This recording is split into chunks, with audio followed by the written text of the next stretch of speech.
Some mysteries were never meant to be solved, only discovered, then slowly forgotten again.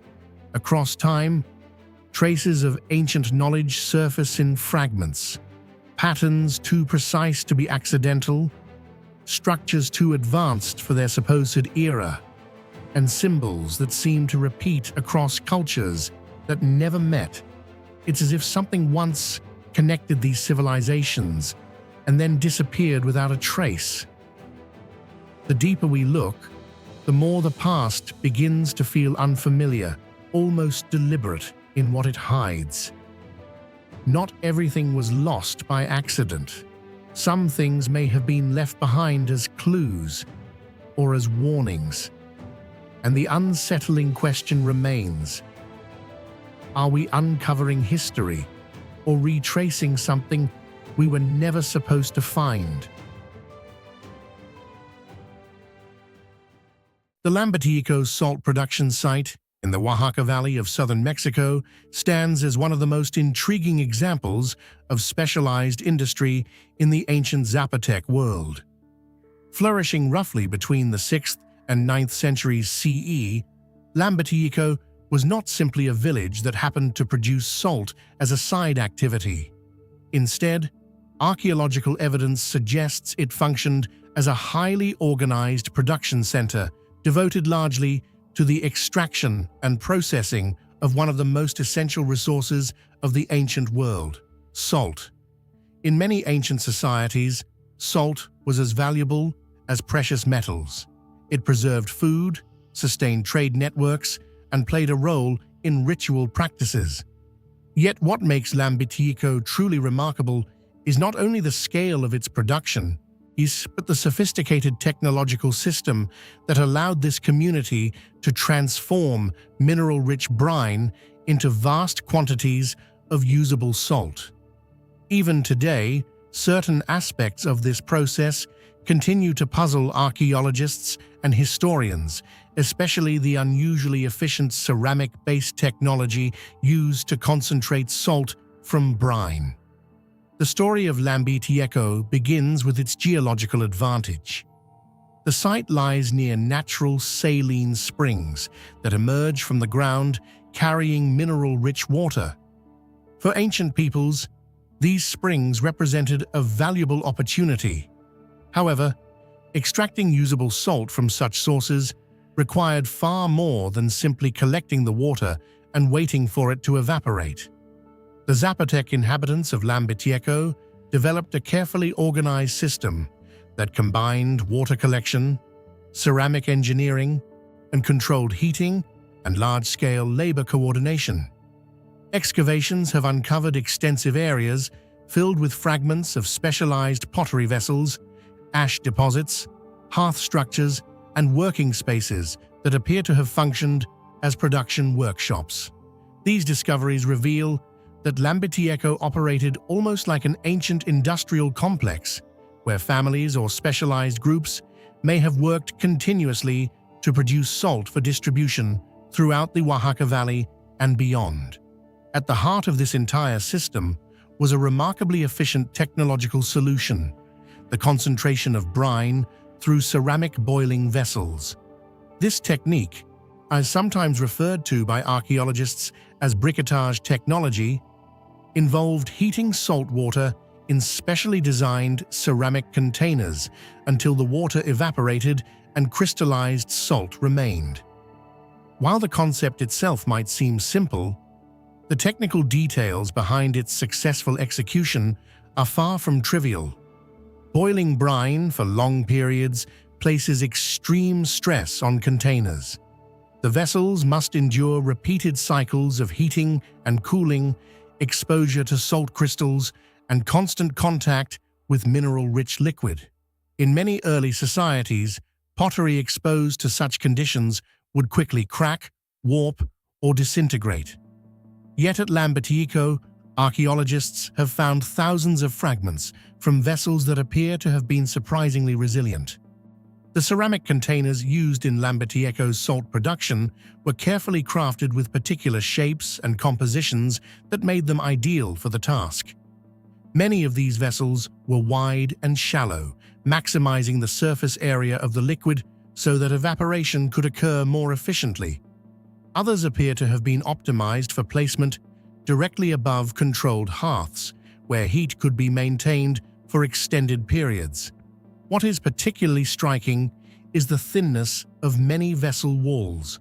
Normally, thin pottery would be more prone to breakage under thermal stress, but the Lambetico vessels seem to have balanced thinness with structural resilience in a way that suggests a deep empirical understanding of ceramic materials. The composition of the clay itself is also a source of fascination. Analyses of pottery fragments suggest that ancient potters may have deliberately mixed specific tempering materials, such as sand, crushed rock, or other mineral inclusions, into the clay to improve heat resistance and durability. These inclusions could help distribute thermal stress and prevent catastrophic cracking when vessels were placed directly over fire. However, the exact recipes used by Lambetico's potters remain uncertain. Despite modern laboratory techniques, researchers still debate how these ceramics achieved such consistent performance under intense heating conditions. It is possible that generations of experimentation gradually refined the optimal clay mixtures and firing methods required for this specialized industry. The efficiency of the ceramic boiling process also raises questions about fuel consumption and energy management. Producing salt by boiling large volumes of brine requires substantial heat. This implies that Lambetico must have had reliable access to firewood or other combustible materials, and that workers likely developed techniques for maintaining steady temperatures without wasting resources. Hearth remains found across the site suggest that production areas were carefully arranged to manage heat effectively. The layout of these working spaces may have allowed multiple vessels to be heated simultaneously, turning each production zone into a small but efficient salt processing station. Beyond the technological ingenuity of the ceramics themselves, Lambetico also reveals an impressive level of social organization. Archaeological remains indicate that residential structures were often located very close to production areas, suggesting that families were directly involved in the salt industry. Some researchers believe salt production may have been a hereditary occupation, passed down through generations who refined the techniques required for this demanding craft. The concentration of production debris throughout the settlement suggests that salt making was not an occasional activity, but the central economic function of the community. This specialization likely connected Lambetico to broader regional trade networks. Salt was indispensable to agricultural societies, especially in inland areas where natural sources were scarce. Communities throughout the Oaxaca Valley would have depended on reliable salt supplies for preserving meat and seasoning food and maintaining nutritional balance. It is therefore plausible that Lambetico's production fed into a complex exchange system linking villages, markets, and larger Zapotec centers such as Monte Alban. Yet the exact scale of this trade network remains difficult to reconstruct. Direct evidence of transport routes or distribution systems is limited, leaving archaeologists to piece together the story through indirect clues. Another intriguing dimension of Lambetico is the coexistence of industrial activity with elaborate ritual architecture. Excavations have revealed decorated tombs, carved stone elements, and ceremonial spaces within the same settlement that hosted large-scale salt production.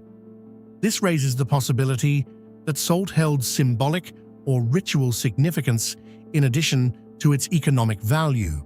And in many ancient cultures, salt was associated with purification, preservation, and sacred offerings. If similar beliefs existed among the Zapotec, the act of producing salt may have carried social or religious meaning beyond mere resource extraction. Despite the impressive technological and economic achievements visible at Lambitieko, the site eventually declined and was abandoned. By the end of the 9th century, large-scale activity appears to have ceased. The reasons for this disappearance remain uncertain. Some scholars suggest shifts in regional political power may have disrupted trade networks. Others speculate that environmental changes or depletion of nearby fuel resources made large-scale boiling operations less sustainable. Another possibility is that new salt sources or production centers emerged elsewhere, reducing Lambitieko's importance within the Zapotec economy.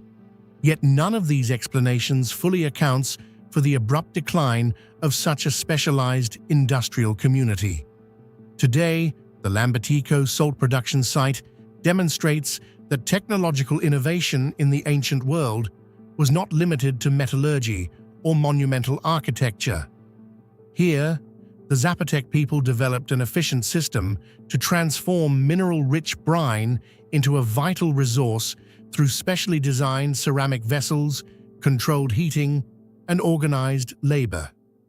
The pottery fragments scattered across the site are traces of countless production cycles, reflecting generations of accumulated knowledge about materials and heat management.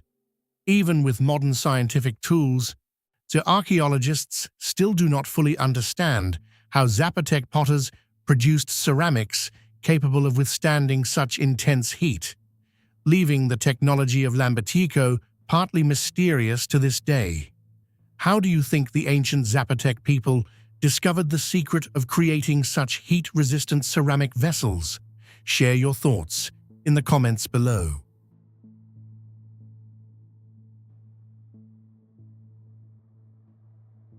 The Bezeklik Cave Complex, often known as the Bezeklik Thousand Buddha Caves, lies carved into the cliffs of the Flaming Mountains near the Turpan Basin in what is now Xinjiang, China.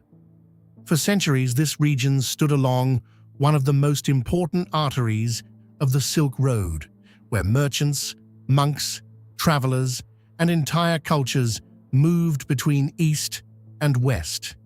Hidden within the reddish desert cliffs are dozens of ancient Buddhist caves that once formed a thriving monastic center. Although many Silk Road sites have been studied extensively, the Bezeklik Caves remain one of the most fascinating and mysterious examples of how religion, art, and technology intersected in the ancient world. What makes this place extraordinary is not simply its age or location, but the remarkable artistic achievements preserved within the caves, especially the astonishing Buddhist murals that still survive in the middle of a harsh desert environment. The most striking and mysterious feature of the Bezeklik Caves is the vast collection of Buddhist murals that once covered nearly every surface of the cave interiors. Walls, ceilings, and vaults were decorated with elaborate scenes depicting Buddhas, bodhisattvas, celestial beings, and episodes from Buddhist scriptures. These paintings were not simple religious decorations. They were executed with extraordinary skill and detail, reflecting a highly developed artistic tradition that flourished along the Silk Road between the 6th and 14th centuries.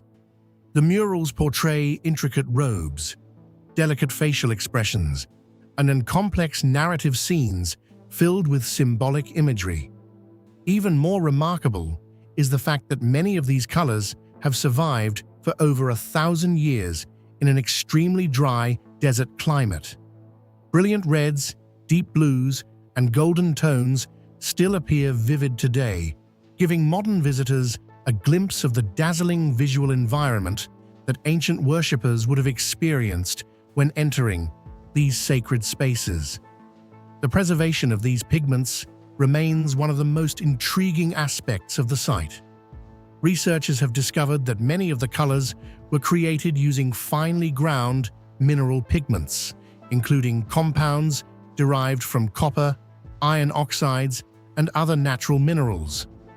These materials were mixed with organic binders and carefully applied to prepared plaster surfaces on the cave walls. And yet, despite extensive scientific analysis, historians and conservation scientists still debate the precise techniques used by the ancient artists. Some pigments appear unusually stable, maintaining their vibrancy far longer than many comparable murals elsewhere in Asia. This has led scholars to suspect that the artists possessed specialized knowledge of pigment preparation and protective layering techniques that are not fully understood today.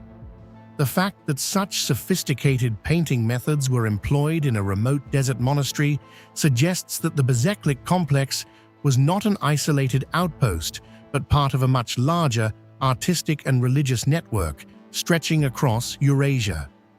Beyond their technical brilliance, the murals also reveal an extraordinary cultural fusion that reflects the diversity of the Silk Road. Within the paintings, scholars have identified stylistic influences from Indian Buddhist art, particularly the traditions associated with Gandhara. At the same time, elements of Persian and Sogdian artistic styles appear in the clothing, facial features, and decorative motifs depicted in the murals. Chinese Tang dynasty artistic conventions are also present, especially in the arrangement of figures and the fluid elegance of certain compositions. Perhaps most fascinating are the depictions of Uyghur nobles and donors shown in prayer before the Buddha. These figures often wear distinctive Central Asian garments and sometimes display physical features that suggest a mix of ethnic backgrounds, including lighter hair and different facial structures than those seen in classical Chinese Buddhist imagery. The presence of these donor portraits provides valuable historical evidence that the Uyghur rulers of the region actively supported Buddhist institutions before the gradual spread of Islam across Central Asia. The caves themselves are equally impressive from an architectural perspective. Originally, the complex may have contained around 70 or more carved chambers, each designed for different religious purposes. Some were small meditation cells used by monks, while others were larger ceremonial halls where rituals and teachings took place.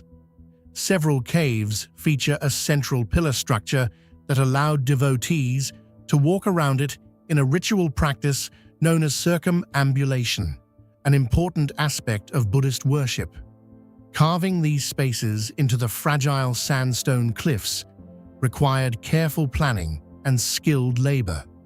The builders needed to ensure that ceilings would not collapse and that walls would provide stable surfaces for plaster and painting.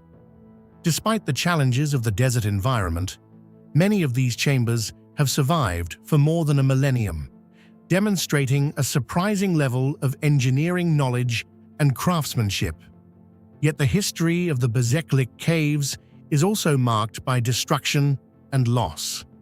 Many of the murals visible today are incomplete because the faces of figures were deliberately damaged or scraped away at some point in history. Scholars believe this may have occurred during periods of religious transition when Buddhism declined in the region and Islamic communities became dominant. In some cases, the damage may also have been caused by later visitors who did not share the same reverence for Buddhist imagery.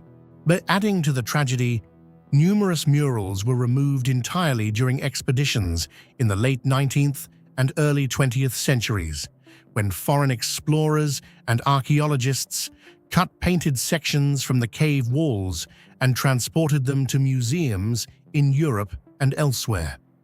As a result, pieces of the Bezeklik murals are now scattered across collections in several countries, leaving the original caves only partially intact. Another mystery surrounding the site concerns the eventual disappearance of the monastic community that once inhabited these caves. Historical evidence suggests that the Bezeklik complex thrived during the height of Uyghur Buddhist culture between the 9th and 12th centuries. Monks studied scriptures, pilgrims visited the caves, and wealthy patrons commissioned new murals and sculptures. However, whereas religious and political dynamics shifted across Central Asia, Buddhism gradually declined in the region. The precise details of how the monastery was abandoned remain unclear. Unlike some historical sites that show evidence of violent destruction, Bezeklik appears to have been slowly deserted over time.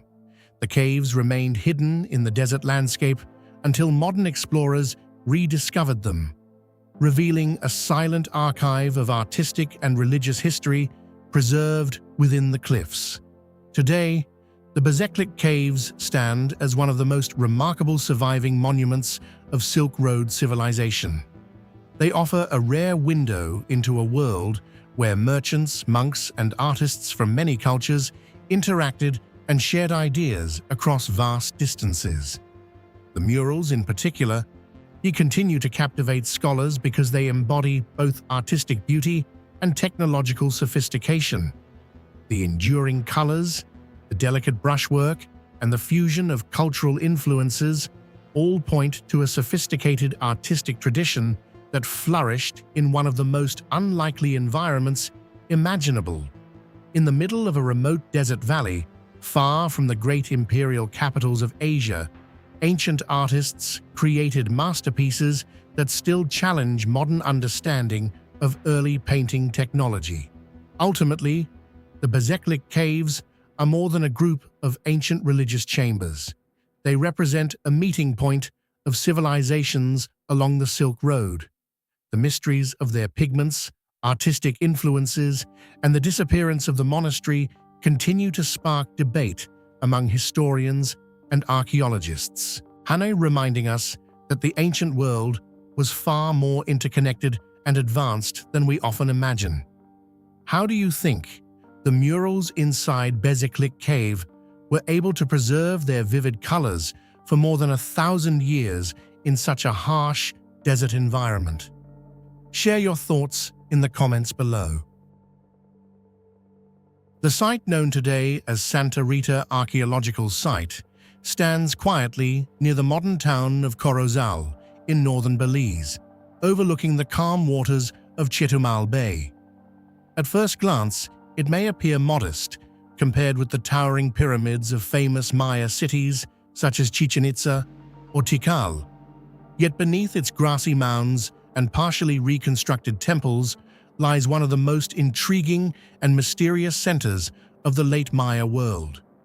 Archaeologists believe that Santa Rita represents the remains of the ancient city of Chetumal, a powerful coastal capital that thrived during the post-classic period and served as an important hub in the vast trade network that once connected the Yucatan Peninsula, the Caribbean coast, and the interior of Central America.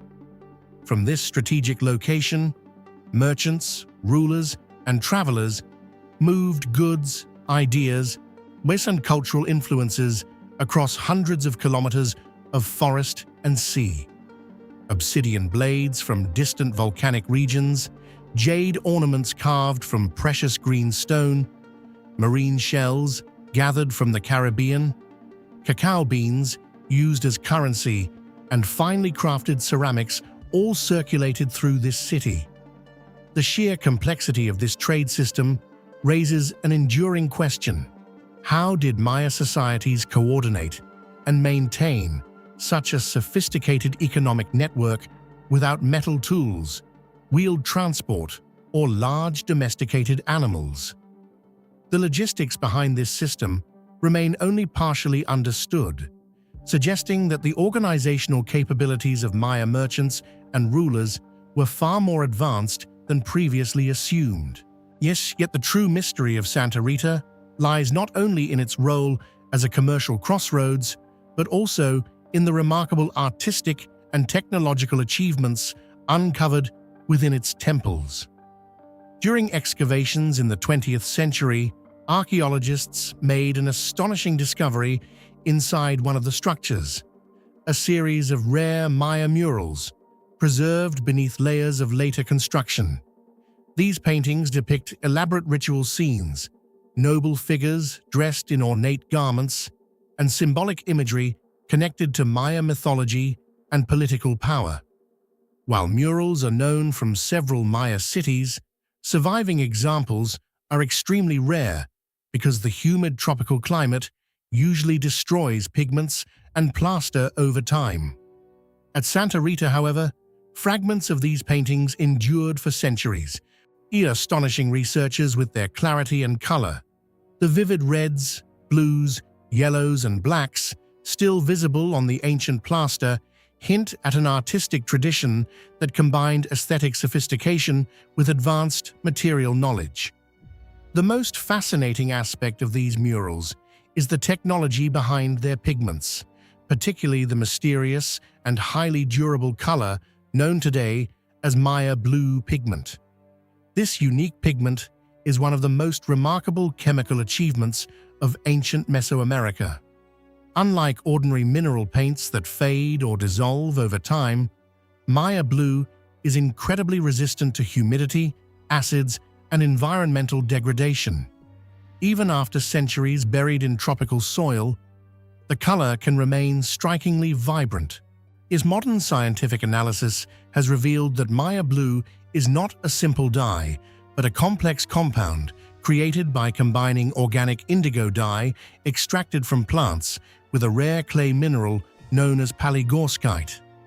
The mixture had to be heated to specific temperatures in order to form a stable molecular bond between the organic and mineral components. Without reaching the correct temperature, the pigment would not achieve its legendary durability. This means that ancient Maya artisans somehow understood how to control heat, minerals, and plant compounds in a precise process resembling a form of early chemical engineering. What makes this achievement particularly mysterious is that the Maya did not possess metal furnaces, thermometers, or laboratory instruments that would normally be required to control such reactions. Yet they consistently produce pigments capable of surviving centuries of exposure. Some scholars believe specialized workshops existed where artisans carefully prepared these materials, but the exact procedures and tools they used remain uncertain. In many ways, the murals of Santa Rita represent not only works of art, but also evidence of an advanced technological tradition hidden within Maya culture. Beyond the murals, the architecture of Santa Rita also reveals subtle forms of engineering skill. Although the pyramids and platforms here are smaller than those found in major ceremonial centers, they demonstrate careful planning and structural precision. The stone blocks used in the foundations and stairways were shaped to fit closely together, creating stable surfaces that have endured for centuries. Several structures appear to have been aligned according to specific orientations, possibly reflecting astronomical observations that played a central role in Maya cosmology. Throughout the Maya world, temples and plazas were often arranged to correspond with solar events, equinoxes, or the movements of important celestial bodies. While Santa Rita has not been studied as extensively as larger sites, preliminary observations suggest that similar astronomical considerations may have influenced its layout.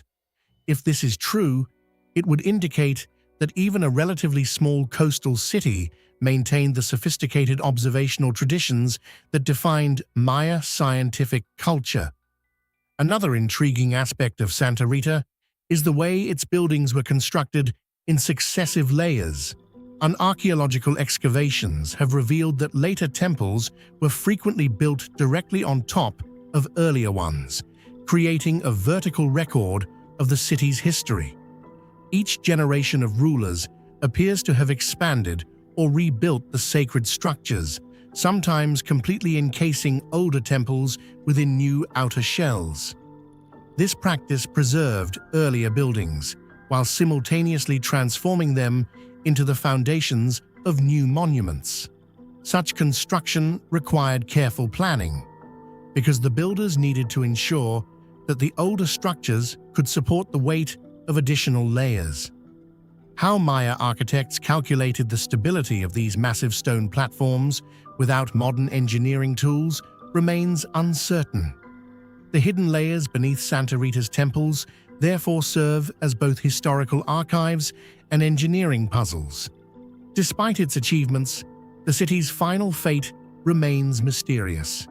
Historical accounts suggest that Santa Rita continued to be inhabited when Spanish explorers arrived in the region during the 16th century. Unlike many ancient Maya cities that had already been abandoned centuries earlier, this coastal center was still active in the final moments of the Maya political world. Yet soon after contact with Europeans, the settlement rapidly declined and eventually disappeared. Epidemics introduced from overseas, disruption of trade networks, and colonial conflicts may all have contributed to its downfall, but the archaeological record does not provide a single definitive explanation. The city faded into obscurity, its temples gradually covered by vegetation and time. Today, Santa Rita is a reminder that some of the most fascinating chapters of ancient history are hidden in places that appear modest at first glance. Beneath its low pyramids lie traces of complex trade networks, layered architecture, and artistic achievements that reveal a remarkable mastery of materials. The surviving fragments of its murals, especially their incredibly durable colors, continue to challenge our understanding of ancient technology. These pigments are more than decoration. They reflect a sophisticated knowledge of minerals, plants, and heat that allowed the Maya to create materials capable of surviving for centuries. In this sense, the ruins of Santa Rita are not just the remains of a Maya city, but also a quiet testament to ancient innovation that modern science is still trying to fully understand. So, how do you think the ancient Maya were able to create pigments as durable as Maya blue that can survive for centuries? Was it simply knowledge passed down through generations, or did they possess a form of technological understanding that we still do not fully grasp? Share your thoughts in the comments below.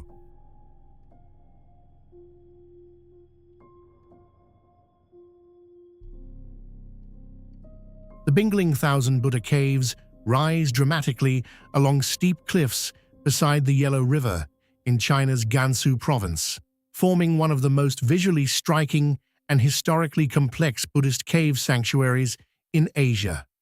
Carved directly into sandstone cliffs overlooking the ancient river corridor, the site contains hundreds of grottos, statues, and carved niches that accumulated over centuries of artistic and religious devotion. Archaeologists believe that the earliest caves were created during the 4th century, with major expansions occurring through successive dynasties, including the Western Qin, Northern Wei, Sui, Tang, and Song periods. Over time, monks, artisans, and patrons transformed the towering cliff face into a monumental vertical gallery of Buddhist imagery. Yet beyond the religious symbolism and artistic beauty of the caves lies a deeper layer of intrigue. The techniques used to carve the niches, organize the cliffside complex, and especially preserve vibrant colors for more than 1,000 years continue to raise questions about the technological knowledge and craftsmanship of the ancient builders. From a distance, the cliff face appears almost like a natural rock wall, punctuated by hundreds of carefully shaped cavities. These niches vary widely in size and purpose. Some are small, shallow recesses holding modest statues, while others are large chambers containing monumental sculptures reaching several meters in height. Many of these niches are positioned at dizzying heights along near-vertical rock surfaces, and a fact that immediately raises questions about how ancient workers could have safely accessed such locations. Unlike many other cave temples carved into slopes or hillsides, the Bingling Cliffs are steep and irregular, making large-scale construction extremely challenging. Modern researchers speculate that complex wooden scaffolding systems must once have been erected along the cliff face, allowing artisans to carve, sculpt, and paint the figures. However, because wood decays quickly and leaves little trace after centuries, physical evidence of such structures has largely disappeared. This absence of direct archaeological remains leaves historians reconstructing the building process, largely through indirect clues, tool marks, and engineering analysis. Equally fascinating is the precision with which many of the niches were carved. The interior surfaces of certain grottos display remarkably straight planes and well-defined corners, suggesting a highly controlled carving process. Although the artisans relied on relatively simple tools such as iron chisels, stone hammers, and metal picks, the resulting surfaces often appear surprisingly regular. In some areas, repeated tool marks indicate careful, systematic cutting, rather than rough excavation. Achieving this level of precision on uneven cliff faces would have required careful planning and coordination. The builders needed to evaluate the structure of the rock, avoid natural fractures, and ensure that the carved chambers would remain stable over time. In addition, the placement of niches across the cliff face appears far from random. Archaeological surveys have shown that many of the caves align in visual sequences or layered vertical groupings, suggesting that the layout may have been planned with both symbolic and practical considerations in mind. Yet perhaps the most intriguing technological aspect of the Bingling Caves lies not in the carving itself, but in the extraordinary survival of their painted surfaces. Many statues and grotto walls were originally covered with vivid pigments, transforming the cliffside sanctuary into a vibrant spectacle of color.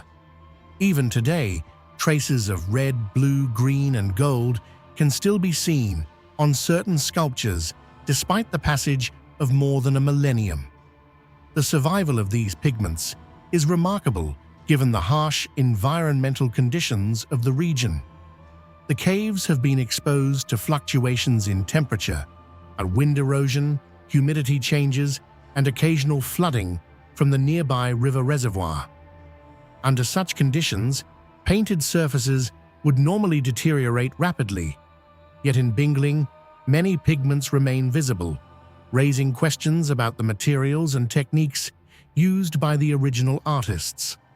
Scientific analysis has revealed that the pigments were derived primarily from natural mineral sources. Red colors often came from iron oxides, while blues could be produced using azurite or other copper-based minerals. Green pigments sometimes originated from malachite, and white highlights were created using clay or calcite-based compounds. However, pigments alone cannot explain the remarkable longevity of the paintings. Equally important were the binding agents used to attach the color to the stone or plaster surfaces. Researchers have detected traces of organic compounds that may have functioned as natural adhesives. These could have included plant gums, animal glue, or other biological materials capable of bonding mineral particles to the carved surfaces. The process of applying paint to the sculptures was also technically sophisticated. Before pigments were added, artisans often prepared the surface with a thin layer of plaster made from clay, sand, and sometimes organic fibers. This base layer smoothed the rock surface and created a stable foundation for painting. Once dry, pigments were carefully layered on top, sometimes in multiple coats to achieve richer color tones. In some cases, fine line work and delicate shading techniques were used to enhance facial expressions and clothing folds on the statues. As such artistic precision required not only aesthetic skill, but also a deep understanding of how materials would interact with the environment over time. What remains puzzling to scientists is how consistently effective these techniques were across different periods of construction.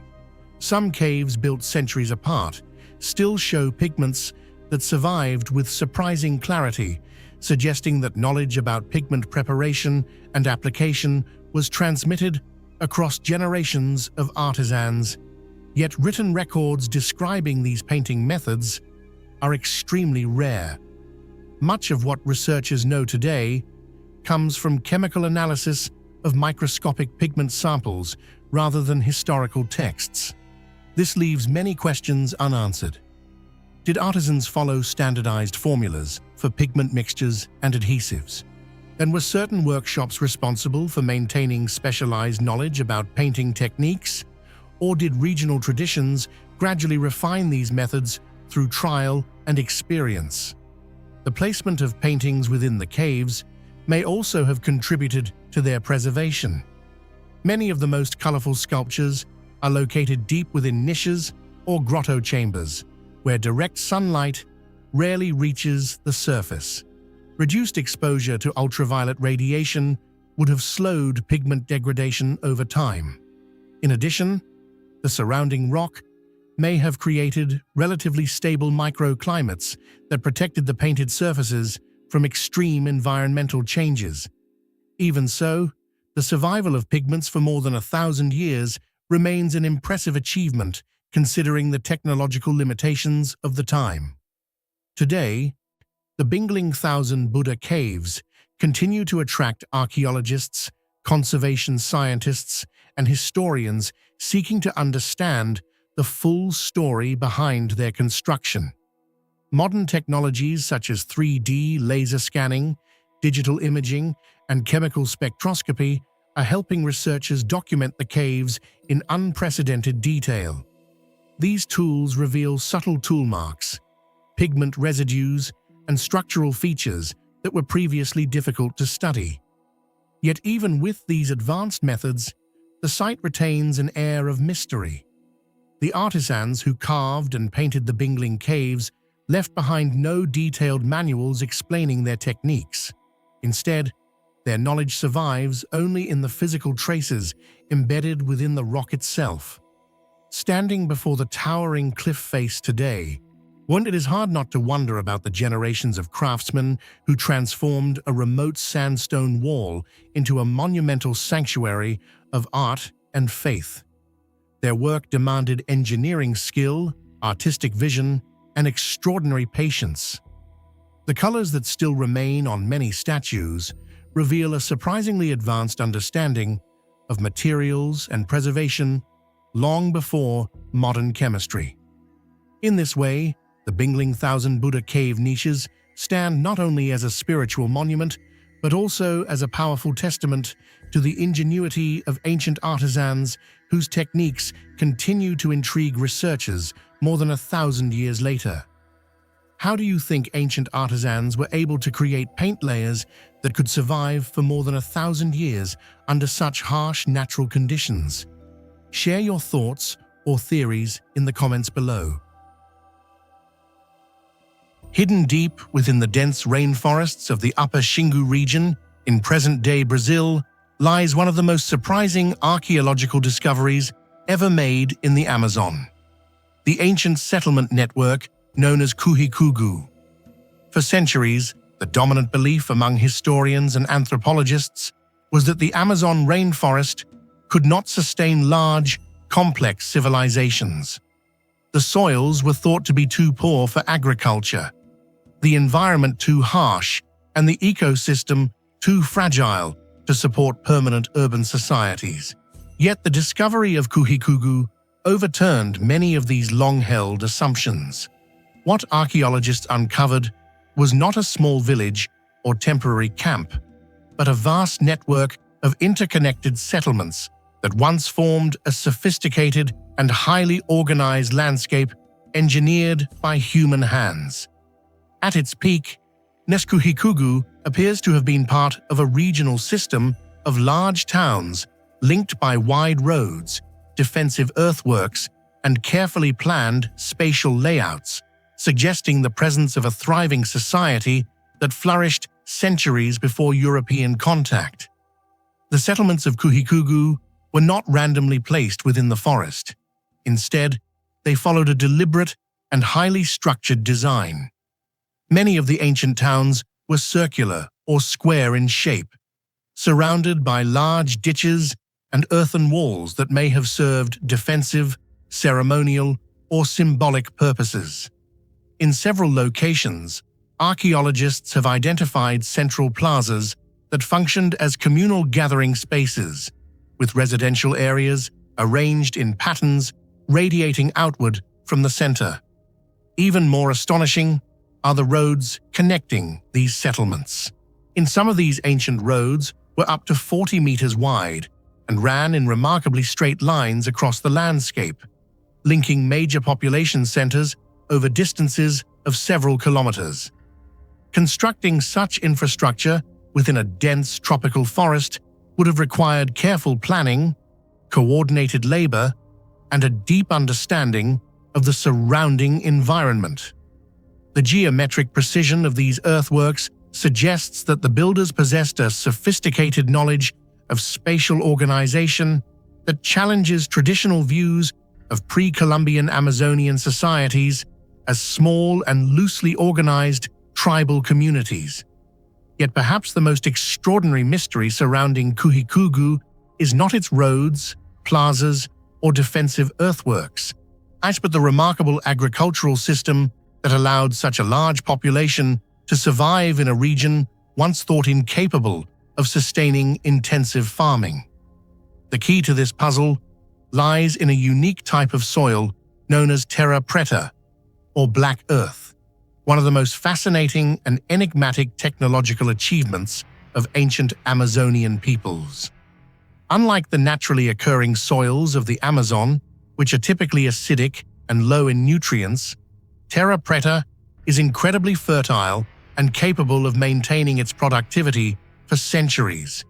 Even today, patches of this soil remain far richer than the surrounding environment, producing abundant crops without the need for modern fertilizers. The existence of terra preta at sites like Cuhikugu reveals that the inhabitants of the region possessed an advanced understanding of soil management that modern scientists are still trying to fully understand. Terra preta is not a natural phenomenon. It is a human-created soil formed through a complex process that involved the deliberate mixing of charcoal, organic waste, food remains, animal bones, plant material, and fragments of pottery into the ground. Over time, these ingredients interacted with microbial communities in the soil to create a stable and self-sustaining ecosystem of nutrients. One of the key components of terra preta is biochar, a type of charcoal produced by burning organic material in low oxygen conditions. This charcoal has a porous structure that helps retain water and nutrients while providing an ideal habitat for beneficial microorganisms. The result is a soil that is dramatically more fertile than the surrounding earth and capable of supporting intensive agriculture for generations. What makes this technology so mysterious is how advanced it appears to be. Modern agricultural science has only recently begun exploring the benefits of biochar as a sustainable soil amendment. Yet the inhabitants of Cuhikugu were producing terra preta more than 1,000 years ago. Researchers still debate how the ancient Amazonians discovered this process and how they were able to maintain it on such a large scale. Some terra preta deposits stretch for hundreds of meters and can be several feet deep, suggesting that the soil was intentionally produced and managed over long periods of time. This implies a sophisticated understanding of ecological systems and long-term environmental planning. Rather than exhausting the land, the people of Cuhikugu appear to have enhanced it, transforming poor tropical soils into highly productive agricultural zones capable of supporting large communities. The implications of this discovery are profound. If terra preta was widespread throughout the region, it would mean that the Amazon was once home to far larger populations than previously imagined. Some estimates suggest that the broader Xingu region may have supported tens of thousands of inhabitants living in interconnected settlements like Kuhikugu. These communities likely practiced a form of agroforestry, cultivating crops such as maize, manioc, and fruit trees, while managing the surrounding forest in a way that increased biodiversity rather than destroying it. Instead of clearing vast areas of jungle, they may have carefully shaped the ecosystem into a productive landscape that balanced agriculture with forest preservation. Such a system would represent a remarkable example of sustainable environmental engineering, long before the development of modern agricultural science.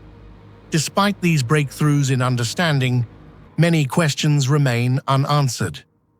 Scientists still do not know exactly how terra preta was produced, or whether the process was deliberate from the beginning or gradually refined over generations. The microbial interactions that stabilize the soil are extremely complex. And researchers continue to study how ancient Amazonians were able to create such long-lasting fertility. Even more puzzling is the scale at which this technology appears to have been used. Producing enough terra preta to sustain large urban populations would have required continuous labor, organization, and knowledge passed down across generations. This suggests that the society responsible for Kuhikugu possessed not only advanced agricultural techniques, but also strong social structures capable of coordinating large-scale environmental management. Another enduring mystery is the eventual disappearance of the Kuhikugu civilization. Archaeological evidence suggests that many of the settlements were abandoned around the time of early European contact in the 16th century.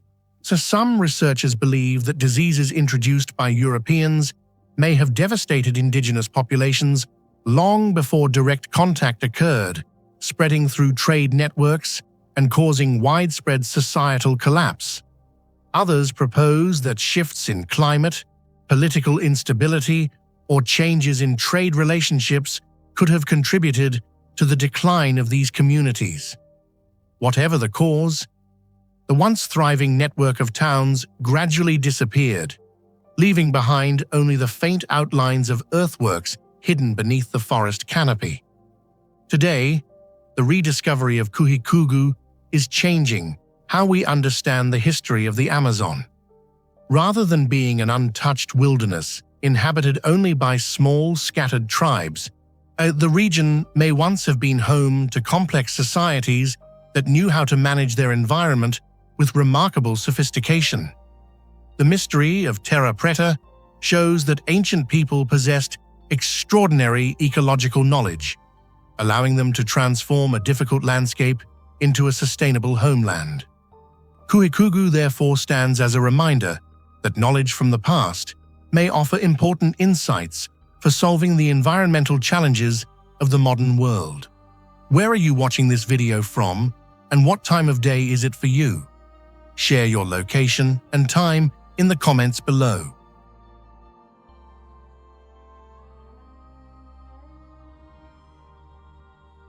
Deep within the western Amazon basin, in the forests of Acre, a series of massive geometric earthworks has forced archaeologists to reconsider everything they once believed about ancient Amazonian societies.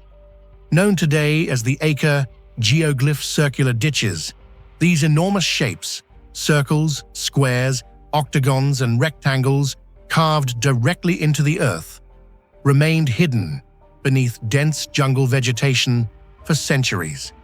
Their existence only became visible in recent decades when modern deforestation and aerial surveys revealed faint but unmistakable patterns etched into the landscape.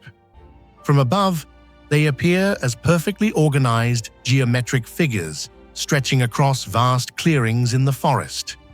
On the ground, however, they are colossal structures consisting of deep ditches and high earthen embankments, each sometimes spanning more than 300 meters in diameter.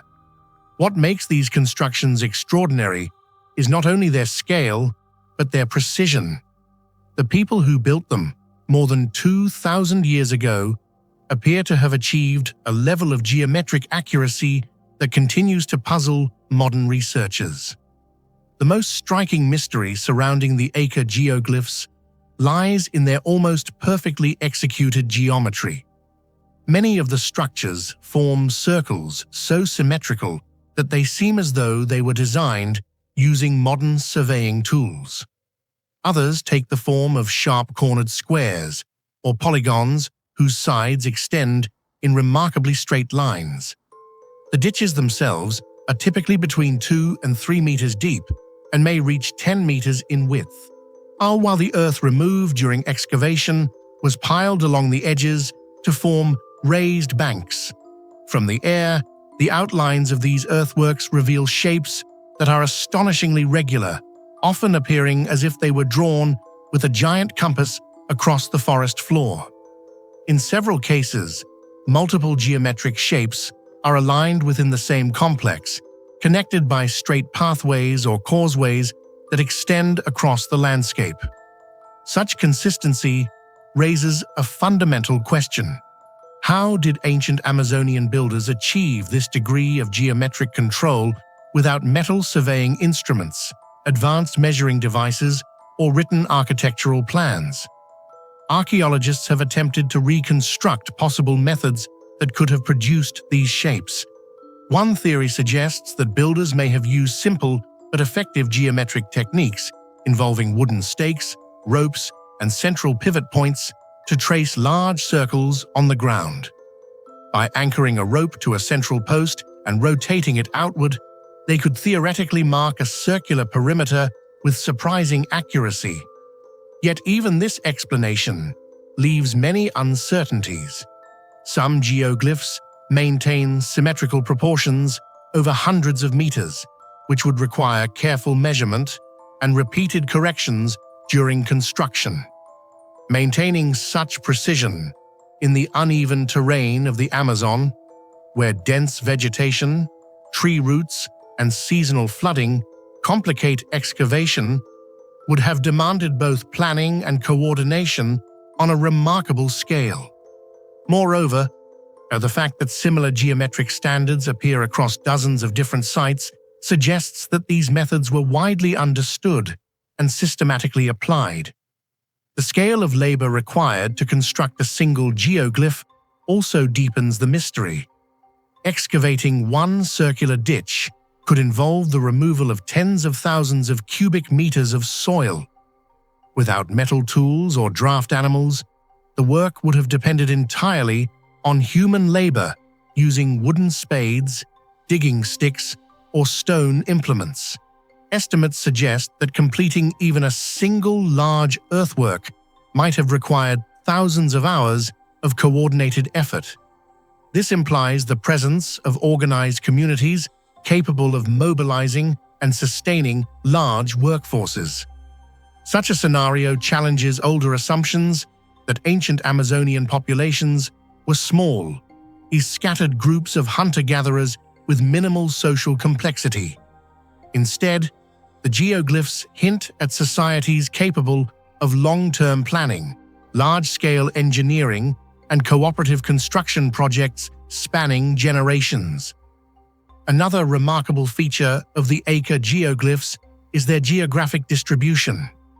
More than 500 of these earthworks have now been identified across southwestern Amazonia, many clustered within the forests and savanna-like plateaus of Acre.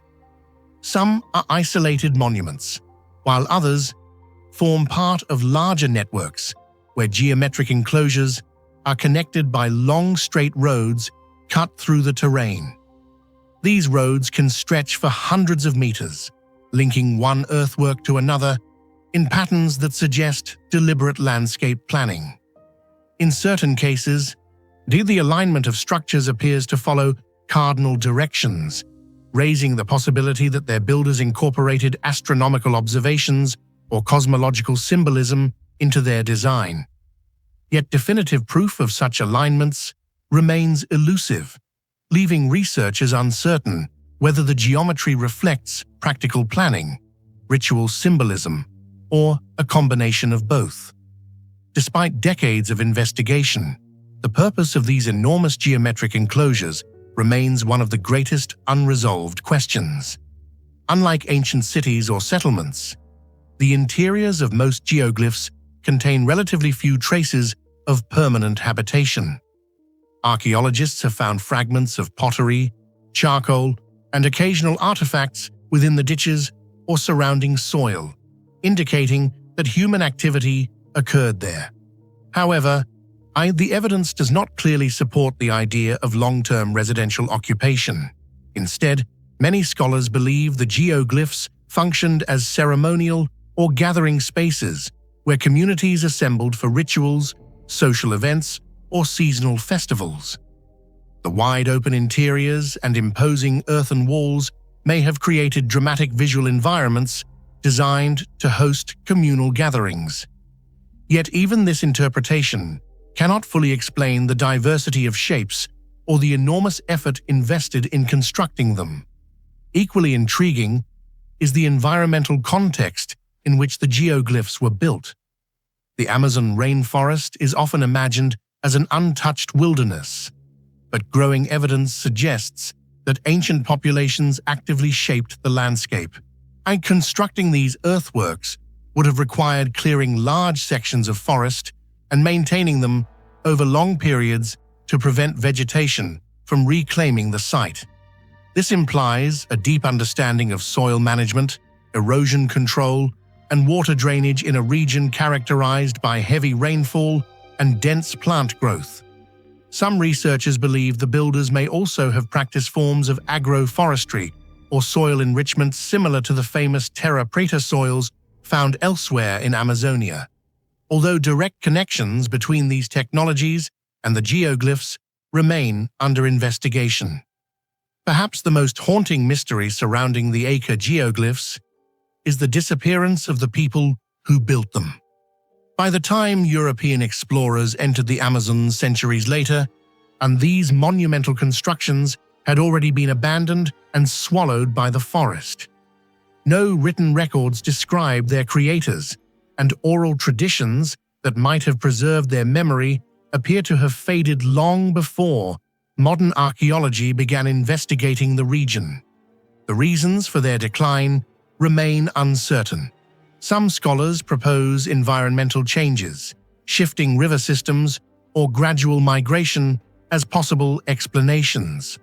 Others suggest that epidemics introduced during early colonial contact may have devastated populations before their societies were documented by outsiders. Whatever the cause, the civilization responsible for the geoglyphs vanished, leaving behind only the silent geometry of their earthworks. Today, with satellite imagery, aerial surveys, and technologies like LIDAR scanning the Amazon, an archaeologists continue to uncover new geoglyphs hidden beneath the forest canopy. These discoveries show that the Acre earthworks were not isolated structures, but part of a much larger, ancient cultural landscape. Yet despite growing evidence, the central mystery remains unsolved. How did ancient builders, using simple tools in the dense Amazon, create geometric monuments so vast and precise that their full design can only be seen from the sky? In your opinion, what method did ancient builders use to create such perfectly shaped giant circles deep in the Amazon rainforest? Share your thoughts in the comments below. Hidden deep within the barren mountains of Egypt's eastern desert lies the Mons Claudianus, one of the most remarkable industrial quarries of the ancient world. At first glance, the site appears to be little more than scattered ruins, surrounded by quarry scars carved into the desert hills. However, archaeological research has shown that it was once one of the most important imperial quarries of the Roman Empire. Active from the 1st to the 3rd century CE, Mons Claudianus supplied extremely hard, grey granodiorite used in major imperial construction projects, especially in the city of Rome. What makes this site truly astonishing is not only the rare stone it produced, but also the ability of the Romans to operate a massive quarrying center in such a harsh desert environment. The quarry lies in an unforgiving region of the eastern desert of Egypt, a place where summer temperatures regularly climb above 45 degrees Celsius and where natural water sources are virtually non-existent. Despite these conditions, the Romans established what was effectively a fully functioning industrial settlement in the middle of this desolate landscape. Archaeologists have uncovered the remains of houses, administrative buildings, bathhouses, temples, storehouses, and military barracks, indicating that hundreds, perhaps even thousands, of workers, soldiers, and specialists lived and worked here at different times. Maintaining such a settlement required an immense logistical effort.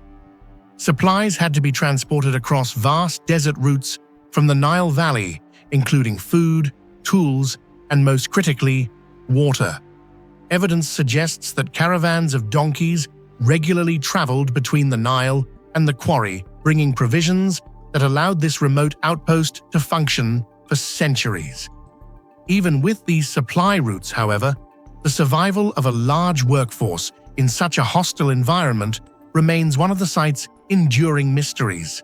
The Romans were clearly capable of sustaining a complex industrial operation far from fertile lands, but the precise scale and efficiency of this desert supply network still astonish modern historians. Yet the greatest mystery of Mons Claudianus lies not in its logistics, but in its astonishing stoneworking technology.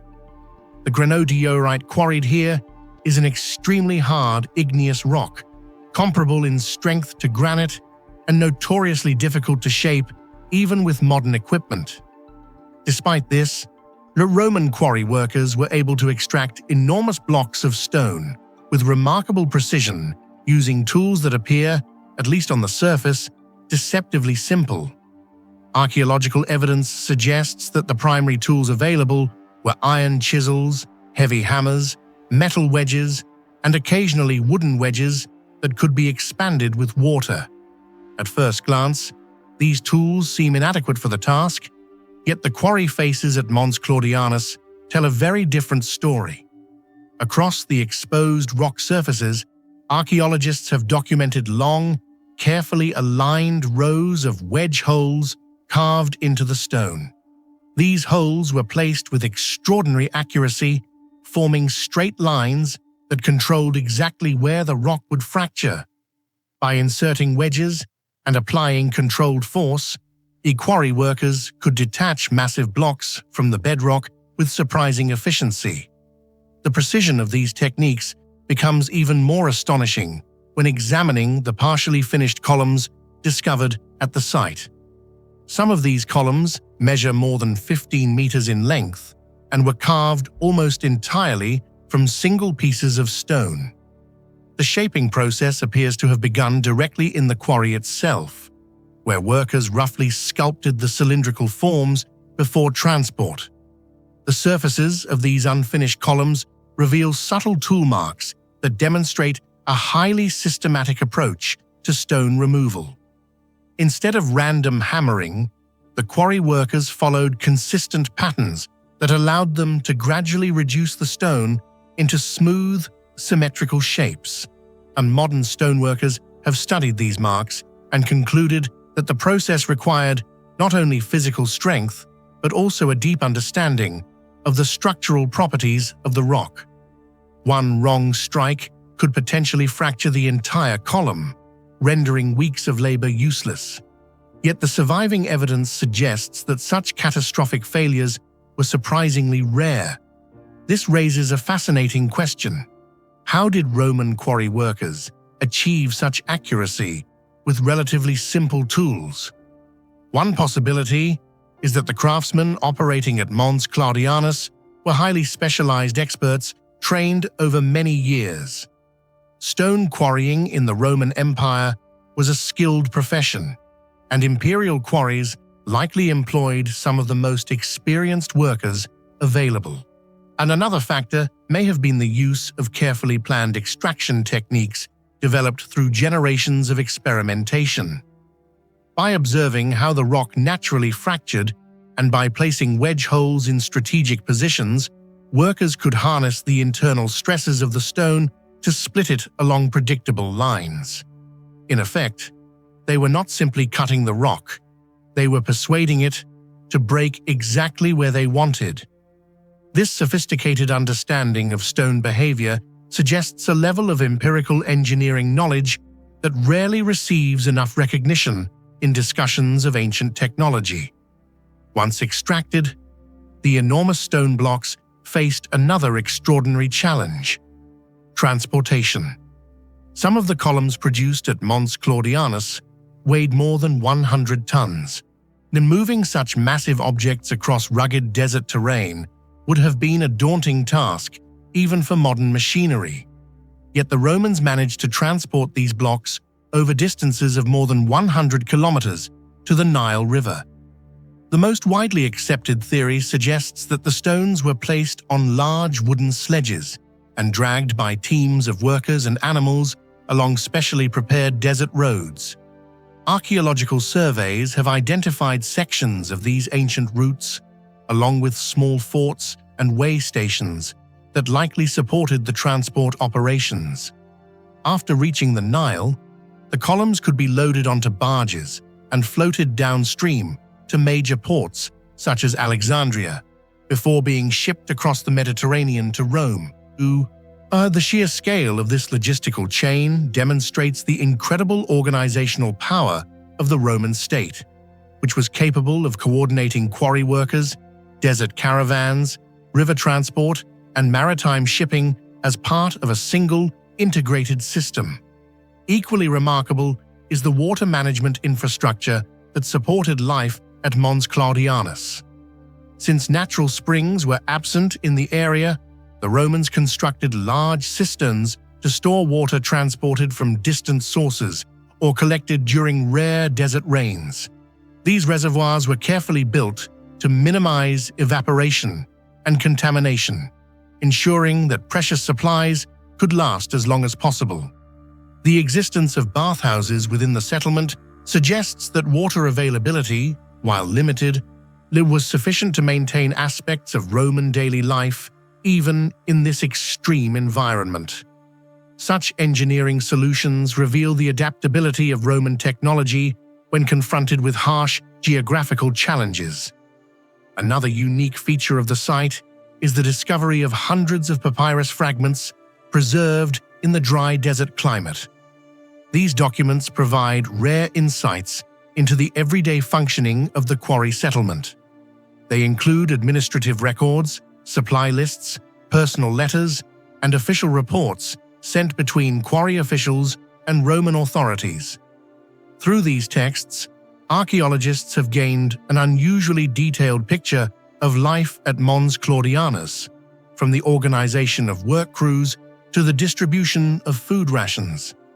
The documents reveal a tightly managed operation overseen by imperial administrators, and confirming that the quarry was not a small local enterprise, but a strategically important industrial project directly connected to the ambitions of the Roman Empire. Despite its importance, the quarry eventually fell silent. By the 3rd century CE, activity at Mons Claudianus appears to have declined and eventually ceased altogether. The exact reasons remain uncertain. Some scholars suggest that political instability during the later Roman Empire disrupted the complex supply networks required to sustain such a remote operation. Others argue that changing architectural tastes or the availability of alternative stone sources may have reduced the need for granodiorite columns. Whatever the cause, the once bustling settlement was gradually abandoned, leaving behind only the carved scars in the mountains and the scattered ruins of buildings slowly reclaimed by the desert. Today, Mons Claudianus remains a powerful testament to the technological and organizational abilities of the ancient Romans. From this remote desert quarry, they were able to extract and transport enormous stones using skilled labor, careful planning, and advanced engineering knowledge. Among all the mysteries of the site, the precision stone-cutting techniques remain the most remarkable. Using only iron tools, wedges, and a deep understanding of the rock, Roman craftsmen shaped massive granodiorite blocks with a level of control that still impresses modern engineers. Even today, the tool marks carved into the desert hills stand as silent evidence of a technological mastery that continues to astonish nearly 2,000 years later. How do you think Roman quarry workers were able to cut and split massive granodiorite blocks with such precision using only simple tools like chisels and wedges? Share your thoughts in the comments below.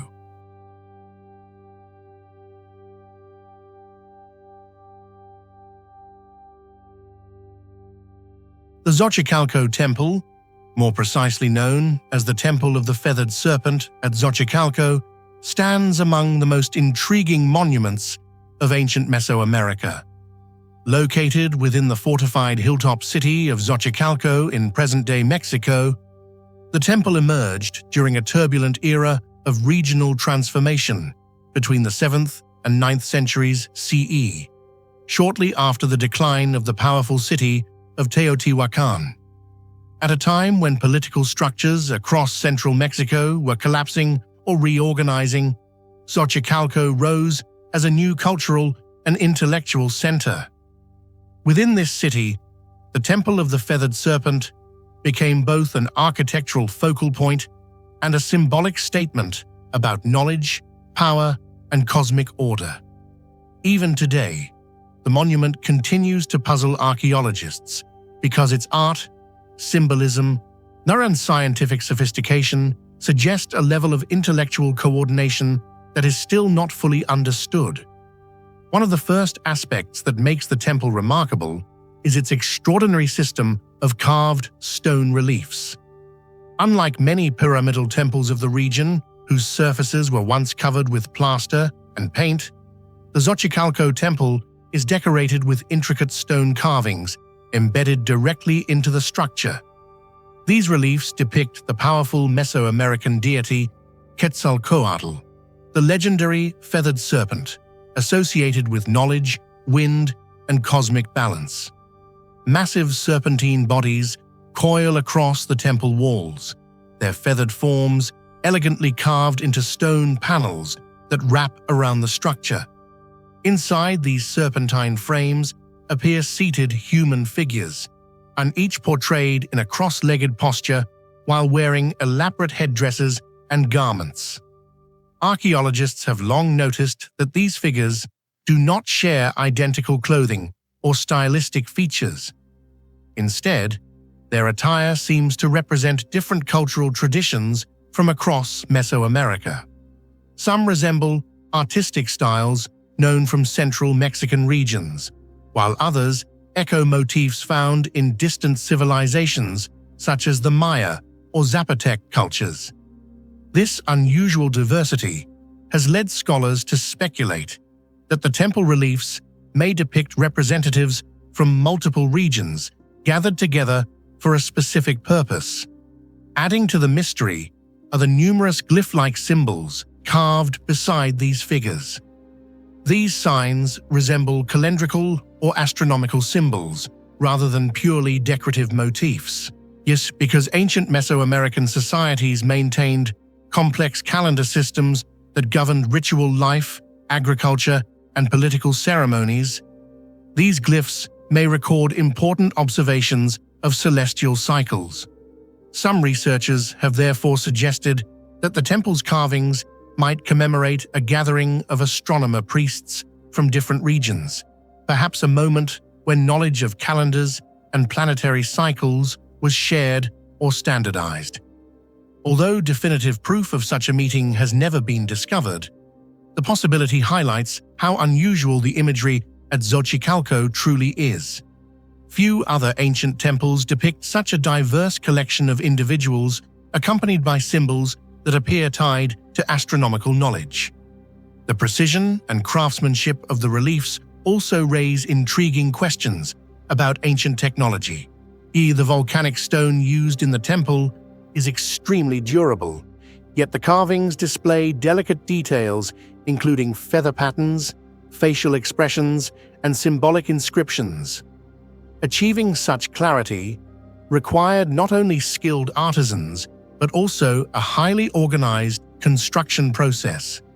Stone blocks had to be cut, transported, and carefully aligned so that the carved panels formed continuous visual narratives around the pyramid.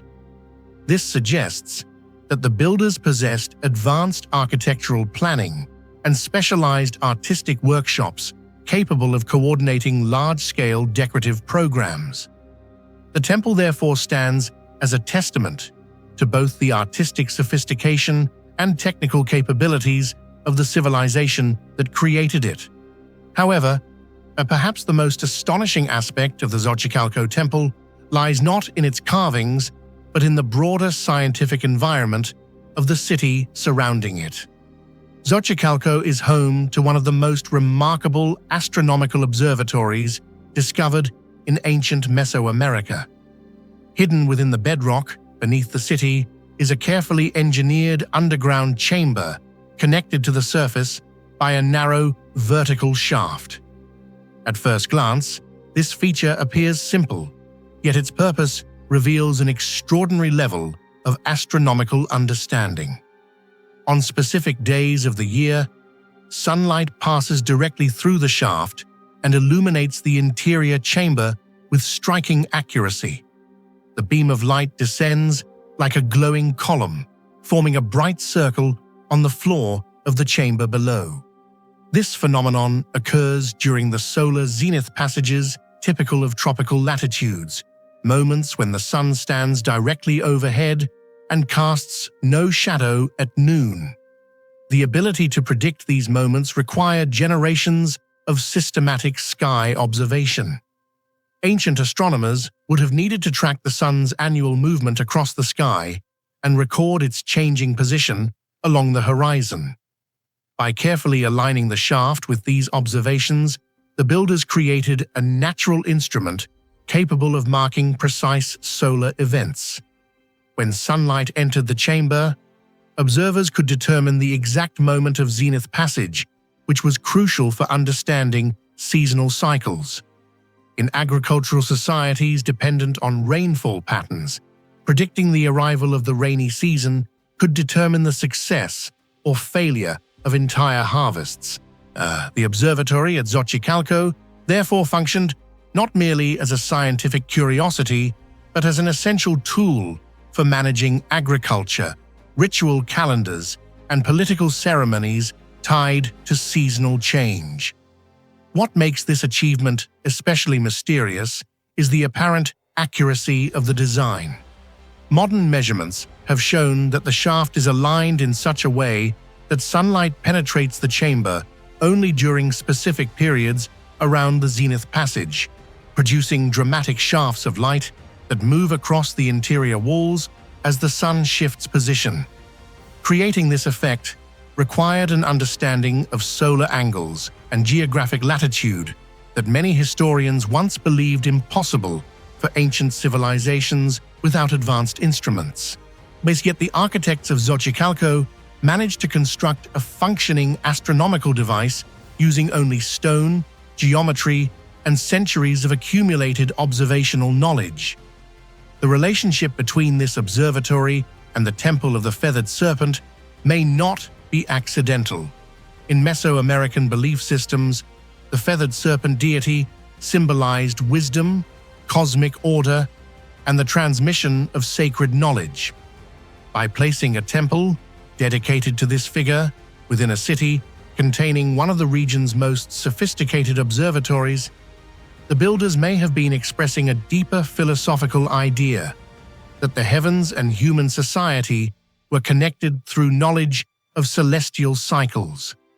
The temple's carvings, which possibly depict scholars or priests from different cultures, reinforce the impression that Xochicalco functioned as a center where astronomical and calendrical knowledge was studied, shared, and perhaps even standardized.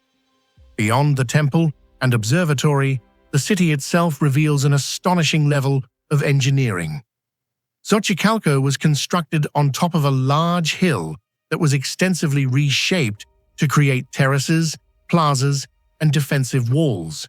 Entire sections of the mountain were cut away to produce flat platforms where monumental architecture could be built. Staircases connected these terraces, while sophisticated drainage systems prevented rainwater from eroding the slopes. Such massive landscape modification required thousands of workers and careful long-term planning. Yet despite these achievements, archaeologists still debate which political authority organized the project. The cultural mixture visible in the architecture suggests that Xochicalco may have been founded by groups from different regions who came together after the collapse of older political centers. Equally mysterious is the sudden decline of Xochicalco. Around the 9th century CE, archaeological evidence suggests that large parts of the city were destroyed by fire and violence. Burn layers found during excavations indicate that buildings were intentionally set ablaze, and some structures appear to have been deliberately dismantled. Whether this destruction was caused by internal rebellion, invasion from rival groups, or wider regional instability remains unknown. After this dramatic collapse, the once flourishing center of astronomy, architecture, and intellectual exchange was largely abandoned. Today, but the ruins of the Temple of the Feathered Serpent stand as silent witnesses to a civilization with remarkable scientific knowledge. Its carvings suggest gatherings of scholars and priests, while the nearby observatory reveals an impressive understanding of solar movements. Yet many questions remain unanswered. The methods used to design the observatory, the identities of the figures carved on the temple walls, and the true cause of the city's destruction still puzzle historians, making Xochicalco one of the most fascinating mysteries of ancient Mesoamerica. Do you think Xochicalco may once have been an ancient astronomical center where scholars from different civilizations gathered to study the sky? Share your thoughts in the comments below.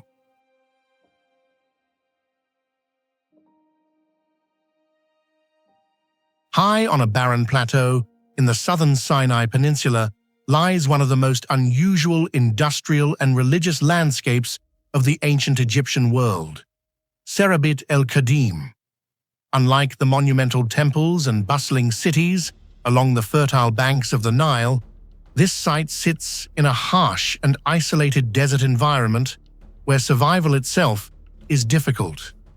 Wind-carved sandstone ridges dominate the landscape, temperatures fluctuate dramatically, and natural water sources are almost non-existent.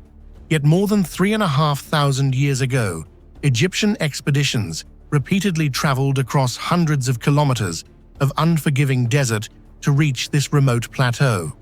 Their objective was turquoise, one of the most valued gemstones in the ancient Near East. From the Middle Kingdom onward, Egyptian rulers organized large mining missions to Serabit el-Qadim, sending administrators, miners, soldiers, priests, scribes, and supplies across Sinai. Archaeological evidence shows that these expeditions were not small or occasional ventures, but sustained operations carried out over centuries. The existence of such a large-scale mining complex in such a hostile environment immediately raises one of the central mysteries of Serabit el-Qadim: how ancient societies were able to organize, supply, and maintain industrial activity so far from their agricultural heartlands. Maintaining a workforce in this desert would have required enormous logistical coordination. Water, food, tools, animals, and construction materials all had to be transported across the desert caravan routes. Even more intriguing is the fact that the Egyptians did not establish merely a temporary mining camp. Instead, They created a ritual landscape centered around a temple dedicated to the goddess Hathor, often called the Lady of Turquoise. This temple complex gradually expanded over several dynasties, filled with stelae, statues, and inscriptions commemorating royal mining expeditions. The presence of such a sacred complex suggests that mining at Serabit el-Qadim was not simply economic, but also religious and political, reinforcing the pharaoh's control over valuable resources while invoking divine protection over the dangerous work carried out in the mines. However, the most fascinating and technologically mysterious aspect of Serabit el-Qadim lies beneath the surface of the plateau itself. The turquoise deposits here are not loose stones that could easily be collected from the ground. Instead, they occur in thin veins embedded within layers of hard sandstone and mineralized rock. To extract them, ancient miners had to cut directly into the rock face, following narrow seams that often twisted through the surrounding stone. Archaeological surveys have revealed dozens of ancient mining zones scattered across the plateau, each containing clusters of tunnels, carved chambers, and extraction pits. Many of these features demonstrate a remarkable level of precision. The interior surfaces of certain cavities appear surprisingly smooth and deliberate, suggesting that miners were able to remove rock in a controlled and methodical way rather than simply smashing their way through the stone. Yes, this presents a significant technological puzzle. During much of the period when Serabit el-Qadim was active, iron tools had not yet become common in Egypt. The primary metal tools available to miners were made of copper or bronze, both of which are relatively soft compared to the sandstone and mineralized rock that surrounded the turquoise veins. In modern terms, attempting to carve into hard stone using copper implements alone would seem extremely inefficient. Yet the evidence at Serabit el-Qadim shows that ancient miners were able to produce extensive networks of tunnels and extraction chambers with considerable success. Researchers have proposed several possible explanations for how this was achieved. One theory suggests that the miners relied heavily on stone tools such as pounding stones made from harder rocks like dolerite. These heavy stones could have been used to repeatedly strike the rock face, gradually breaking it apart.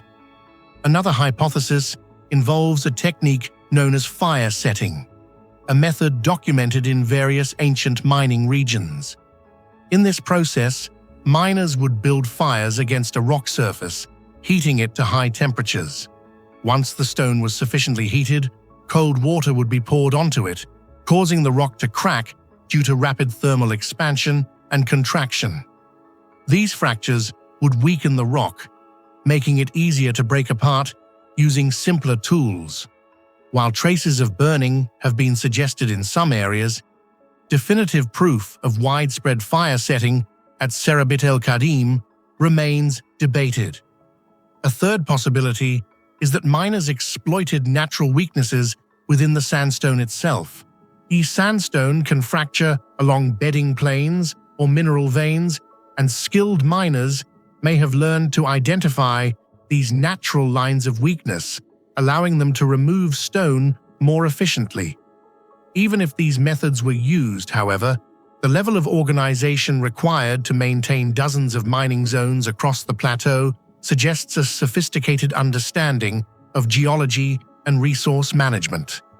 The miners clearly knew where turquoise deposits were most likely to occur and how to follow the veins through the rock without collapsing the tunnels or wasting effort in barren areas. Equally remarkable is the scale of the mining network. Across the plateau, archaeologists have documented numerous extraction areas, each containing multiple pits and tunnels. Some galleries penetrate deep into the rock, branching into narrow passages that follow turquoise-bearing seams. Others consist of shallow chambers carved directly into the cliff faces.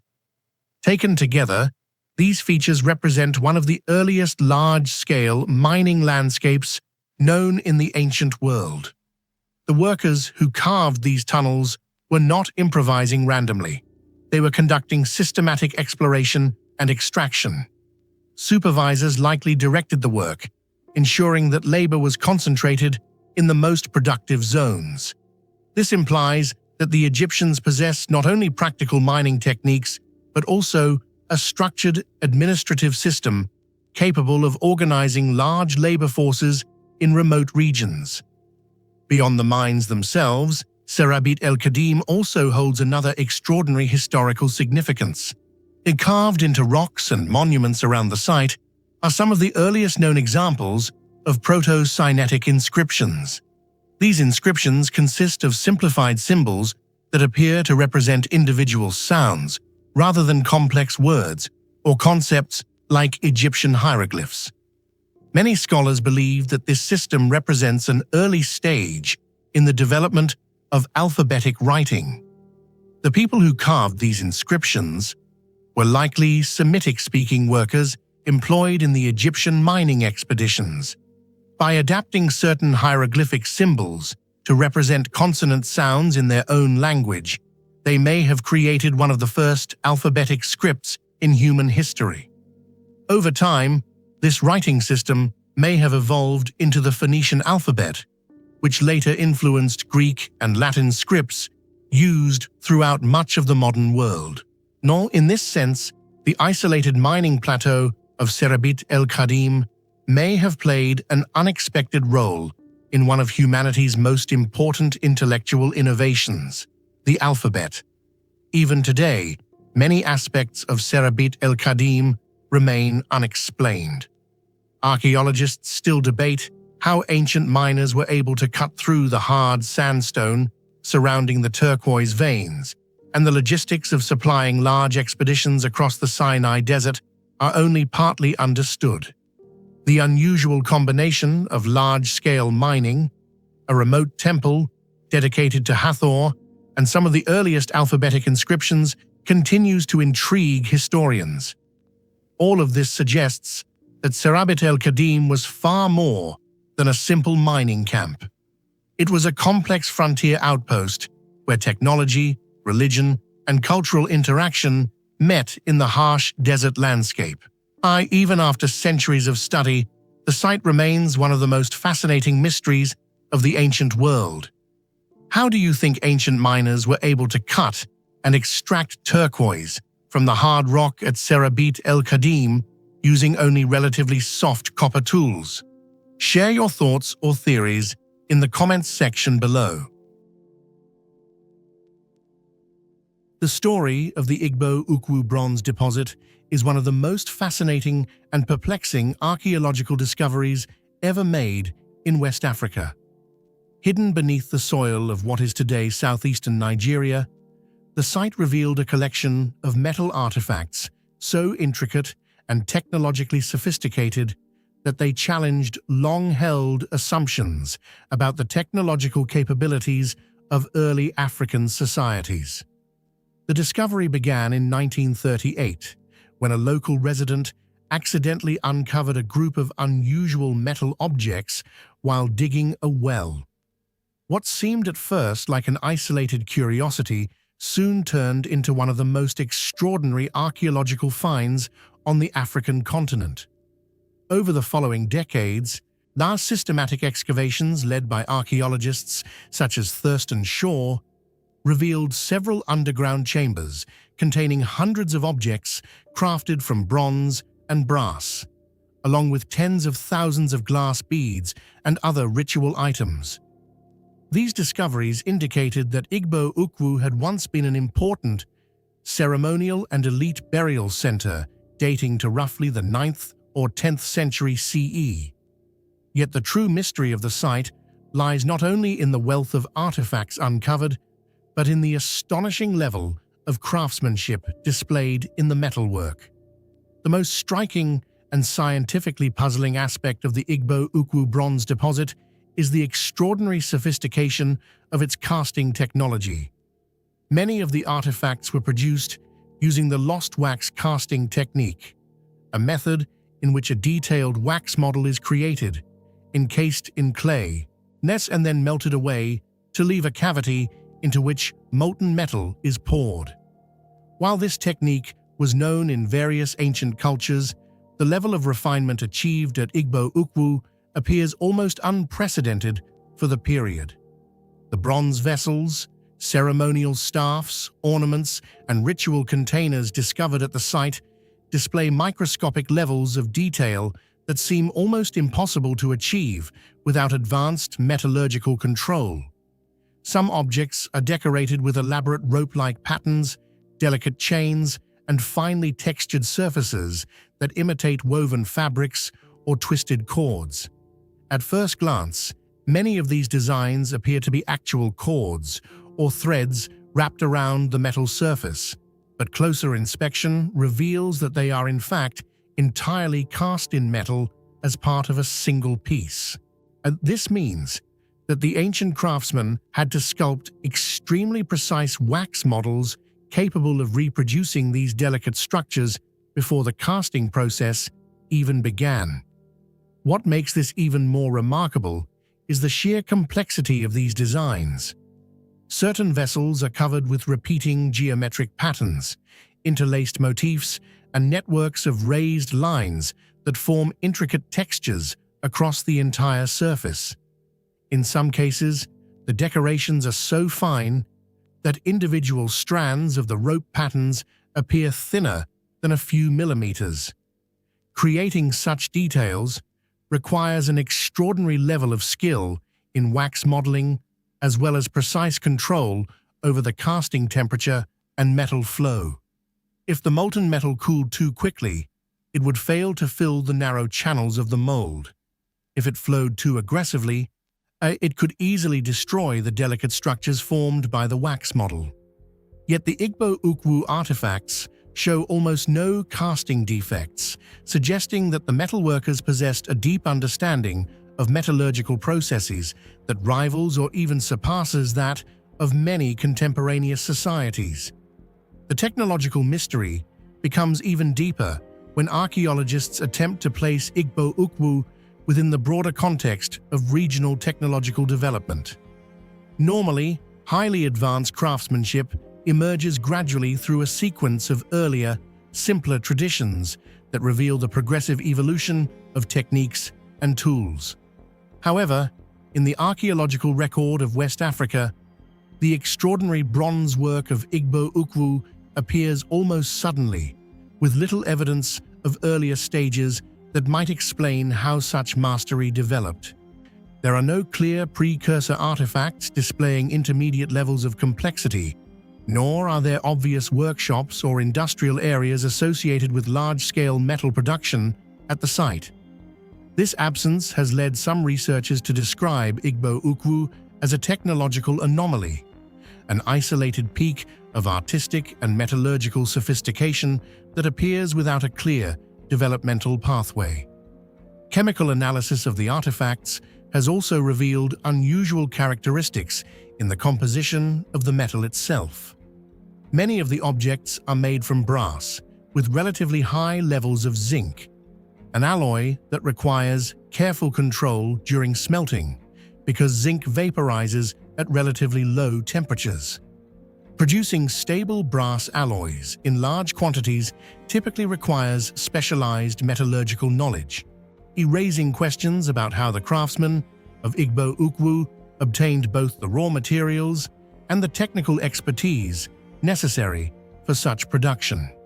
Some scholars suggest that the metals may have been imported through long-distance trade networks connecting West Africa with North Africa or the Mediterranean world. Others propose that the metalworkers of Igbo Ukwu independently developed sophisticated metallurgical techniques that have since been lost to history. Adding to the mystery is the discovery of enormous quantities of glass beads within the burial chambers. Tens of thousands of these beads were found alongside the bronze artifacts, forming elaborate necklaces and ritual decorations associated with the elite individual buried at the site. Unscientific analysis indicates that some of the beads may have originated from distant regions such as the Middle East or South Asia, implying that Igbo Ukwu may have participated in far-reaching trade networks centuries before the rise of well-documented trans-Saharan commerce. If this interpretation is correct, the site may represent a previously unrecognized hub of cultural and economic exchange, linking West Africa to a much broader world. Yet despite these remarkable discoveries, many aspects of Igbo Ukwu remain unexplained.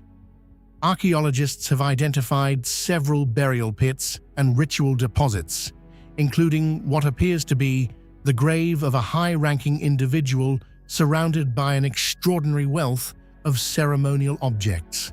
The burial assemblage includes ornate bronze vessels, regalia, animal motifs, lore and symbolic artifacts that suggest complex religious or political authority.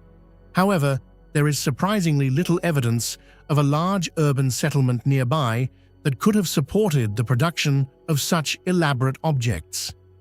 This raises a perplexing question. Was Igbo Ukwu part of a larger, yet undiscovered city? Or was it primarily a ritual center visited by elites from a wider region? Another puzzle lies in the historical trajectory of the technology itself.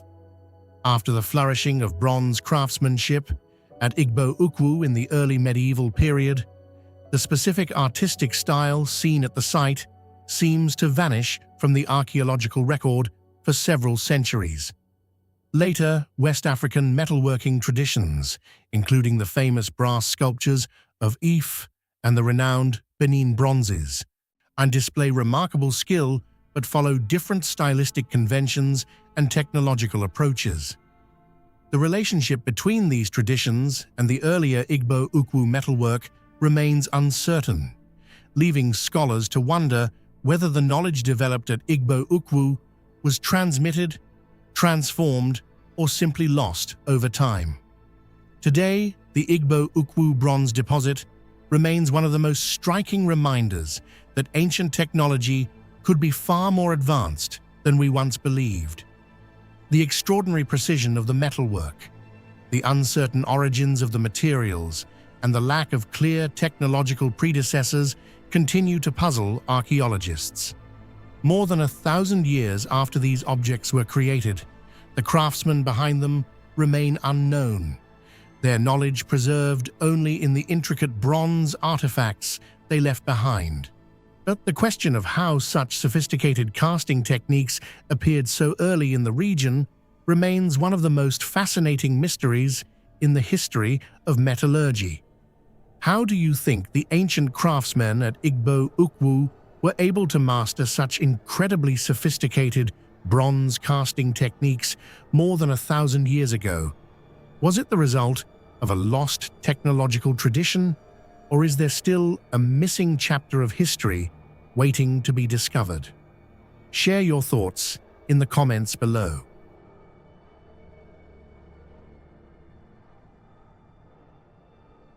Near the ancient imperial heartland of the Inca world, not far from the city of Cusco, lies a remarkable archaeological site known as Rumicolca. At first glance, Rumicolca appears to be simply one of the many stone quarries that supplied building material for the monumental architecture of the Inca Empire. Yet a closer examination reveals something far more intriguing.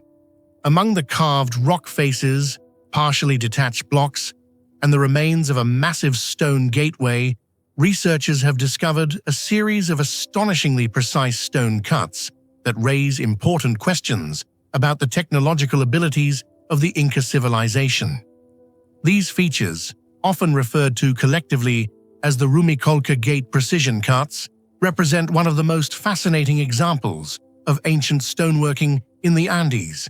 Rumicolca was one of the principal quarries used by the Inca state during the expansion of their empire in the 15th century. The quarry produced large quantities of andesite, a dense volcanic rock prized for its strength and durability. Andesite is significantly harder than many other types of stone, commonly used in ancient construction, making it particularly difficult to shape with simple tools. Yet the Inca craftsmen, who worked at Rumiccolca, were able to extract massive blocks and shape them with a degree of precision that continues to impress modern engineers and archaeologists alike. The stone blocks cut here were transported across the region and used in the construction of major imperial structures, including temples, administrative buildings, and defensive walls throughout the Cusco region.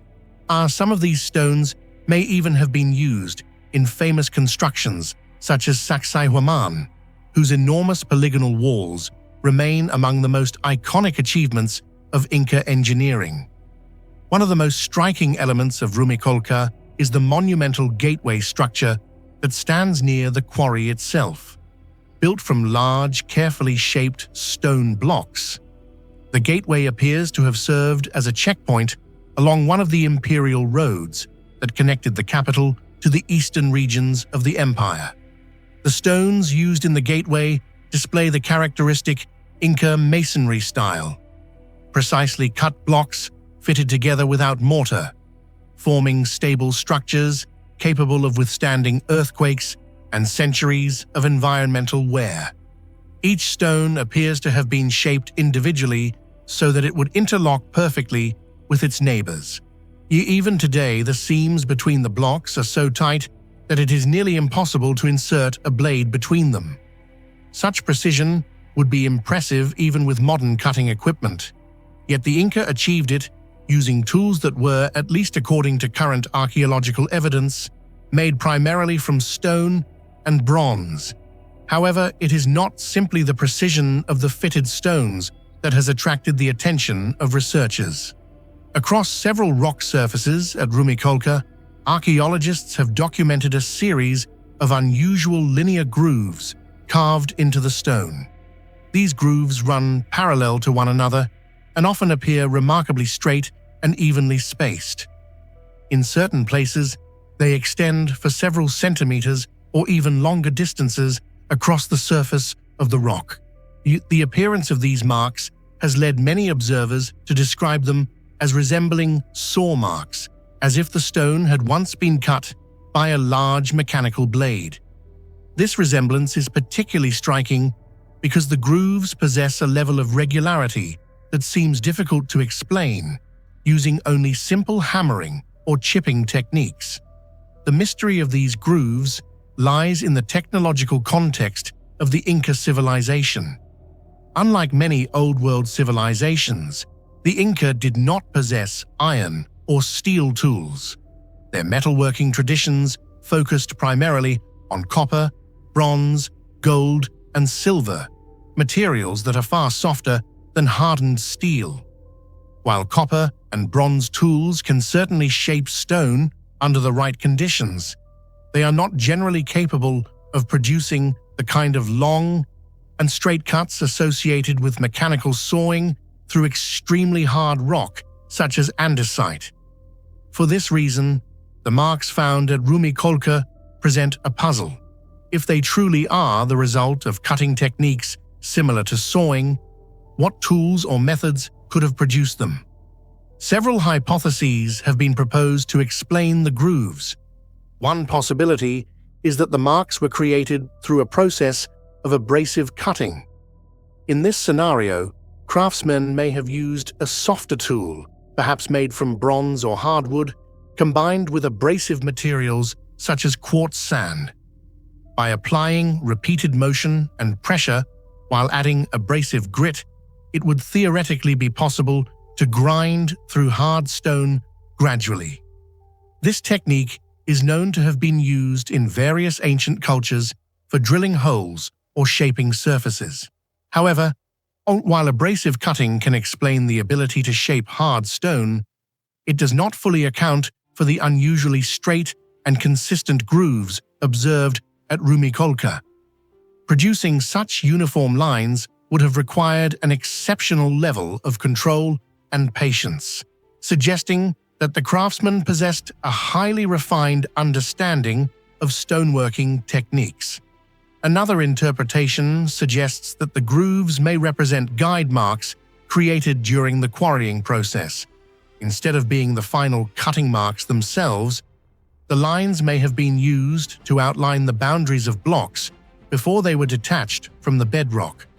Workers could have carved shallow channels along planned cutting lines, which would then guide the placement of wedges or hammering points. Over time, repeated strikes might deepen the grooves until the stone separated along the desired plane. If this explanation is correct, the grooves would represent a kind of ancient engineering blueprint carved directly into the rock surface, revealing how Inca quarry workers carefully planned the extraction of each block. Yet even with these explanations, the visual appearance of the grooves continues to provoke debate. Some researchers note that the marks appear too regular to be simple guidelines, while others argue that erosion over centuries may have altered their original form, exaggerating their resemblance to saw cuts. The challenge of interpreting the grooves is compounded by the fact that quarrying activities often leave behind incomplete or partially finished features. Without clear evidence of the exact tools used, the archaeologists must rely on indirect clues and comparisons with other quarry sites across the Andes. What makes the Rumicolca grooves especially compelling is their context within a broader tradition of Inca stoneworking excellence. Across the Inca world, from Cusco to remote mountain fortresses, stone blocks display astonishing precision.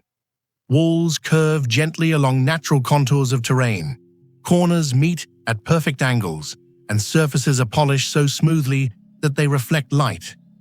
These achievements suggest a deep cultural tradition of stone craftsmanship passed down through generations of specialized workers. At Rumicolca, this tradition appears in its rawest form, preserved within the quarry itself, where the stones were first shaped. Nor the presence of these enigmatic grooves therefore provides a rare glimpse into the technological processes behind Inca construction. While the finished monuments of the empire demonstrate the results of this craftsmanship, quarry sites like Rumicolca reveal the methods that made such achievements possible. The grooves carved into the andesite may represent experimental techniques, practical guides, or the traces of tools that have long since disappeared from the archaeological record. Whatever their precise origin, they serve as a reminder that ancient technologies were often far more sophisticated than we assume. Today, the gate of Rumicolca and the surrounding quarry still stand as evidence of the remarkable engineering skills of the Inca civilization. The massive stones taken from this site helped create many large structures across the Andes. However, the grooves carved into the stone remain an unanswered question. Were they created using abrasive grinding techniques, used as guidelines during quarrying, or are they traces of a stoneworking method that modern science still does not fully understand? To this day, the Rumicolca Gate precision cuts remain one of the most intriguing mysteries of ancient engineering. In your opinion, what technique did the Inca use to create the grooves that resemble saw marks at Rumicolca? Share your thoughts in the comments below. The Kenko zigzag channel carving, located within the ancient ceremonial complex of Chenco Archaeological Site near the historic Inca capital of Cusco, represents one of the most intriguing small-scale stone features ever discovered in the Andes. At first glance, the carving may appear modest compared with the monumental walls and terraces associated with the Inca civilization. Yet, its technical execution and possible ritual function have drawn significant attention from archaeologists.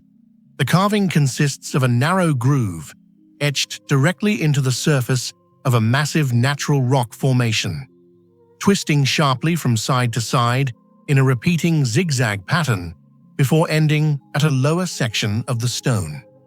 Although the channel itself is relatively small, the remarkable precision of its construction suggests a deliberate and carefully planned design, raising questions about how Inca craftsmen achieved such accuracy using the limited tools available to them. The most striking aspect of the Kenko zigzag channel is the extraordinary precision with which the stone was carved. The groove cuts cleanly through the rock with a uniform depth and consistent width, and each turn in the zigzag follows a clear geometric rhythm. Rather than appearing irregular or randomly chipped, the angles are sharp and balanced, suggesting that the carving was executed according to a planned pattern rather than improvised during the cutting process. When examined closely, the interior of the channel shows evidence of smoothing and finishing, and giving the surface a refined appearance rather than the rough texture expected from simple hammering. This level of detail is particularly significant because the rock into which the channel was carved is not easily shaped. The stone formations at Kenko are composed largely of dense limestone and andesite, materials that require considerable effort to cut or grind, even with modern equipment. Yet the Inca builders were working without iron or steel tools, relying instead on hammerstones, stone chisels, and relatively soft copper or bronze implements. This technological limitation has led researchers to question how such precise lines could have been produced. In most known cases of Inca stonework, the shaping of rock involved a long process of controlled pecking, abrasion, and polishing, rather than cutting with sharp metal blades. Craftsmen would repeatedly strike the stone with harder rocks to gradually remove small fragments, slowly creating the desired form. After the basic shape had been established, the surface would be refined using sand, water, and abrasive stones to smooth the texture and remove irregularities. Although this technique is time-consuming, it can produce extremely accurate results when applied patiently. Many of the famous Inca masonry walls throughout the region demonstrate the same careful attention to detail, where individual stones fit together so perfectly that even a thin blade cannot pass between them. The Kenko zigzag channel appears to reflect the same philosophy of stoneworking, scaled down into a smaller but equally deliberate form carved directly into bedrock. What makes the channel especially fascinating is the way its geometry seems intentionally controlled. The zigzag turns are not random deviations in the path of the groove, but appear to follow a repeating sequence that suggests careful measurement or visual planning. Each angle changes direction sharply before continuing toward the next turn, forming a pattern that resembles lightning or the movement of a serpent across the stone surface. Achieving such symmetry while working on an irregular natural rock outcrop would have required both experience and foresight. The craftsman responsible likely visualized the entire pattern before beginning the carving process, marking or mentally mapping the path of the channel to ensure that the angles remained balanced throughout the design. The fact that the channel retains its recognizable shape centuries later indicates that the creators understood how to work with the natural grain and structure of the rock rather than against it. Beyond the technical achievement of the carving itself lies the question of why such a precise zigzag pattern was chosen. In Andean symbolism, zigzag shapes often represent powerful natural forces such as lightning or flowing energy. Lightning was associated with the Inca deity Illapa, a god linked to storms, thunder, and the life-giving rains that sustained agriculture in the high Andes. At the same time, serpentine forms were connected with the mythical creature Amaru, a powerful being believed to move between different cosmic realms. The repeated angles of the channel may therefore have carried symbolic meaning, thus transforming the carved stone into a representation of sacred movement or divine energy. In Inca thought, natural landscapes were often imbued with spiritual significance, and shaping rock surfaces into meaningful forms could turn an ordinary outcrop into a ritual object. Archaeologists have also proposed that the channel served a ceremonial function involving liquids. When water or other fluids are poured into the upper end of the groove, they travel along the zigzag path before reaching the lower part of the rock. This behavior suggests that the channel may have been used during rituals in which sacred liquids were offered to the gods. Substances such as chicha, the fermented maize beverage widely used in Andean ceremonies, and may have been poured into the channel so that participants could observe how the liquid flowed through the carved pattern. The movement of the fluid along the zigzag path may have been interpreted symbolically, perhaps representing the descent of divine energy from the sky to the earth, or the transformation of offerings as they passed through the sacred stone. Interestingly, modern experiments with water flowing through the channel have shown that the liquid sometimes behaves unpredictably. Because of subtle variations in the depth and angle of the groove, the water may slow down, divide into smaller streams, or briefly collect at certain corners before continuing its path. These subtle changes in movement could have held ritual significance for the people who used the channel. In many ancient cultures, the patterns created by flowing liquids, smoke, or fire were interpreted as signs from the spiritual world. It is possible that priests at Chenko observed the behavior of the liquid within the channel and interpreted the resulting patterns as messages or omens. The zigzag channel is only one element of a larger ceremonial landscape at Chenko.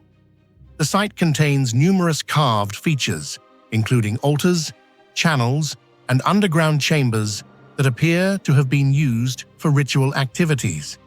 Some scholars believe the complex functioned as a specialized religious center connected to the broader sacred geography surrounding Cusco.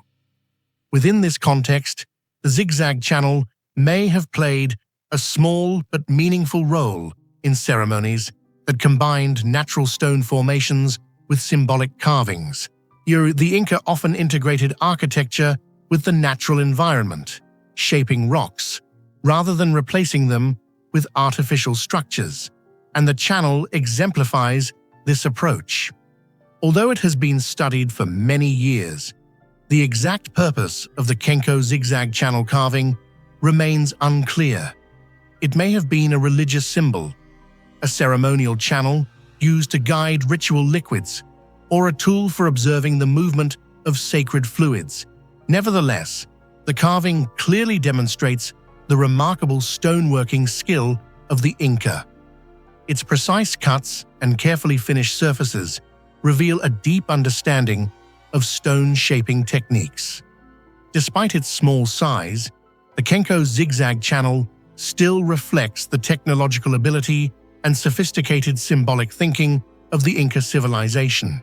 And how do you think the Inca achieved such incredible precision when carving the zigzag channel into hard stone, even though they had no iron or steel tools? Share your thoughts or theories in the comments below. The early farming houses of Jamo represent one of the most fascinating glimpses into the moment when human societies began transforming from mobile hunter-gatherers into permanently settled agricultural communities. Located in the foothills of the Zagros Mountains, in what is now northern Iraq, Jamo dates to roughly 7,000 to 6,000 years before the Common Era and stands among the earliest known villages where farming, architecture, and long-term settlement emerged together. The site was first excavated in the mid-20th century under the direction of the American archaeologist Robert Braidwood, whose team uncovered the remains of a surprisingly organized Neolithic settlement. Beneath layers of earth were the foundations of small mud brick houses, grinding stones used for processing grain, and early domesticated plant remains, and traces of everyday life that revealed something remarkable. The people of Jarmo were not merely experimenting with agriculture. They were building a stable village around it. These houses were among the earliest architectural responses to a new lifestyle, centered on cultivation and food management. And yet, even after decades of research, they still contain mysteries that archaeologists continue to debate. The houses themselves appear modest at first glance, constructed primarily from sun-dried mud brick, reinforced with clay and organic materials. However, closer examination shows that they were far from primitive.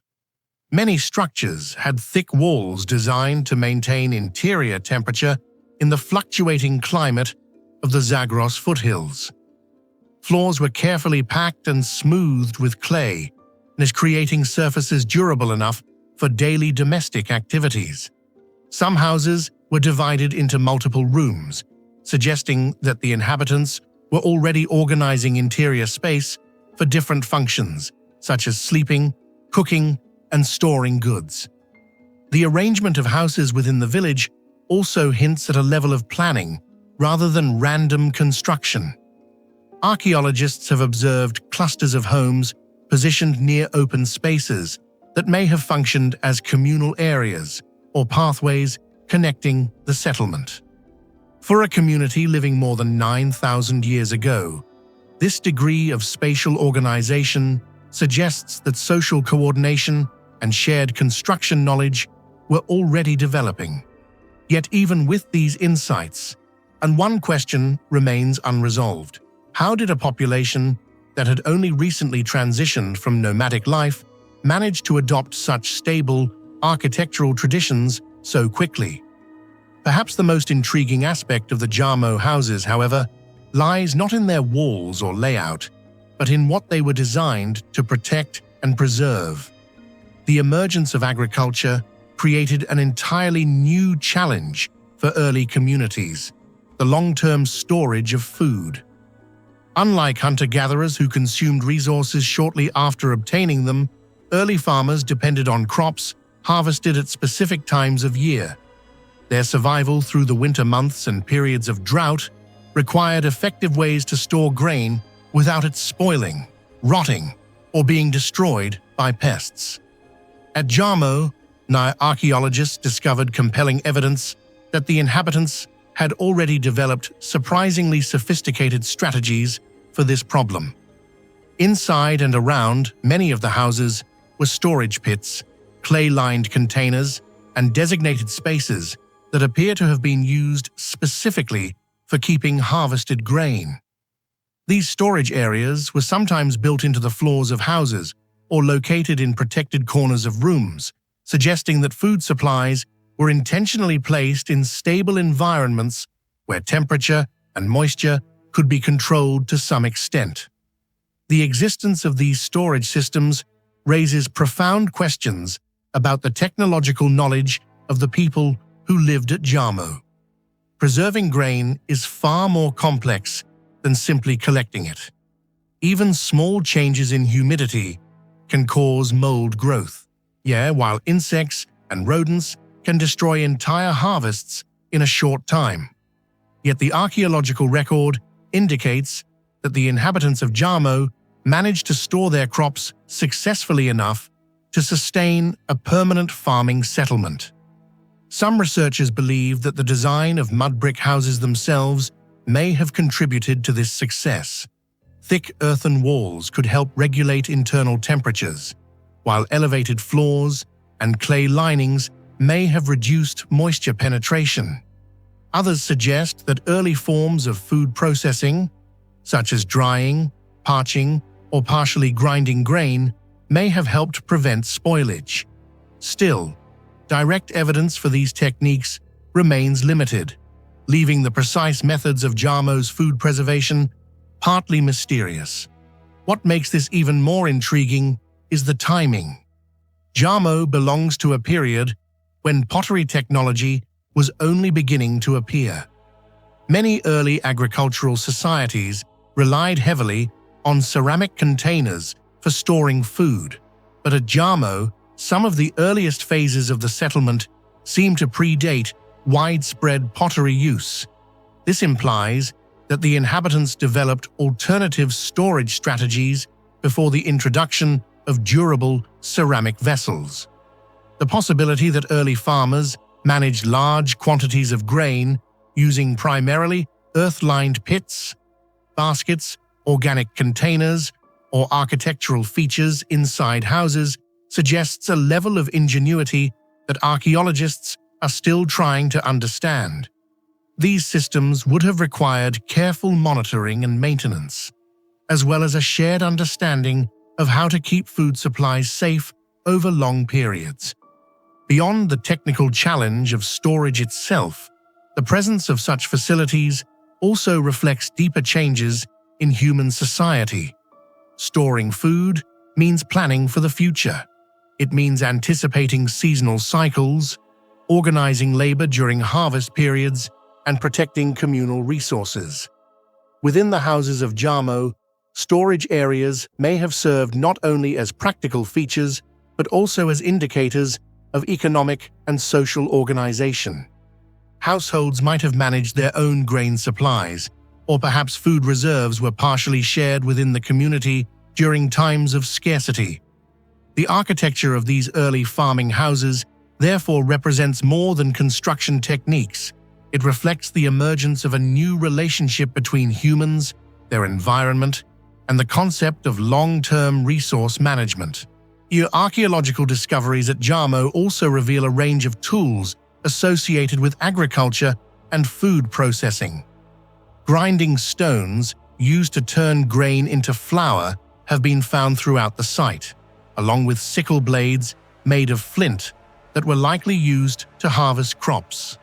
The presence of domesticated wheat and barley indicates that the inhabitants were cultivating plants, rather than relying solely on wild varieties. These discoveries help paint a picture of daily life in the village, where harvesting, processing, cooking, and storing food formed the foundation of the community's survival. Yet despite these clues, the exact scale of agricultural production at Jarmo remains uncertain. Some scholars believe the village may have produced surplus grain beyond immediate consumption, while others argue that farming output may have been relatively modest and supplemented by hunting and gathering. In many ways, the early farming houses of Jarmo mark a turning point in human history. Within their mud brick walls appear the earliest architectural responses to agriculture, the beginnings of planned settlements and technologies designed to secure food supplies across seasons. Among these innovations, early food storage systems were especially crucial. Without reliable storage, agriculture could not sustain permanent communities. Yet the exact methods used by Jarmo's inhabitants remain only partially understood. The villagers likely developed practical knowledge through experimentation, allowing them to transform fragile harvests into stable food reserves. Even today, the traces of these early innovations remind researchers that the foundations of civilization often began with simple but ingenious solutions to humanity's most basic challenge: preserving food for the future. How do you think the ancient inhabitants of Jarmo were able to develop such effective food storage techniques so early, when technology at the time was still extremely simple? Share your thoughts in the comments below.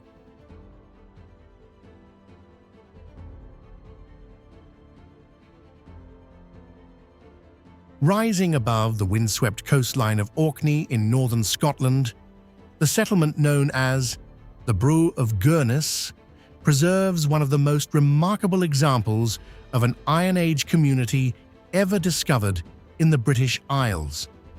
At first glance, the site appears to be a simple cluster of ancient stone ruins overlooking the cold waters of Ainhallow Sound.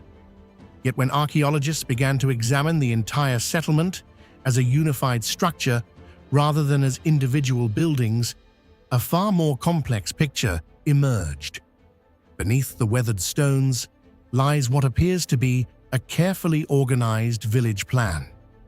An architectural arrangement that suggests deliberate planning, spatial awareness, and a level of structural coordination that continues to intrigue researchers today.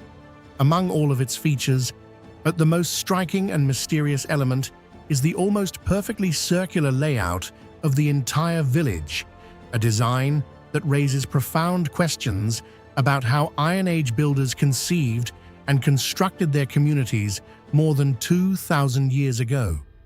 At the heart of the settlement stands the Broch, a massive circular stone tower that likely served as the central stronghold of the community. Brochs are among the most distinctive forms of architecture from Iron Age Scotland. But what makes Bro of Gurnus unusual is not merely the Broch itself. It is the way the entire surrounding settlement appears to have been organized around it. From an aerial perspective, the Broch sits precisely at the center of the site, while a ring of smaller roundhouses radiates outward in a nearly symmetrical pattern. The arrangement resembles a carefully drawn geometric diagram rather than a village that evolved randomly over generations.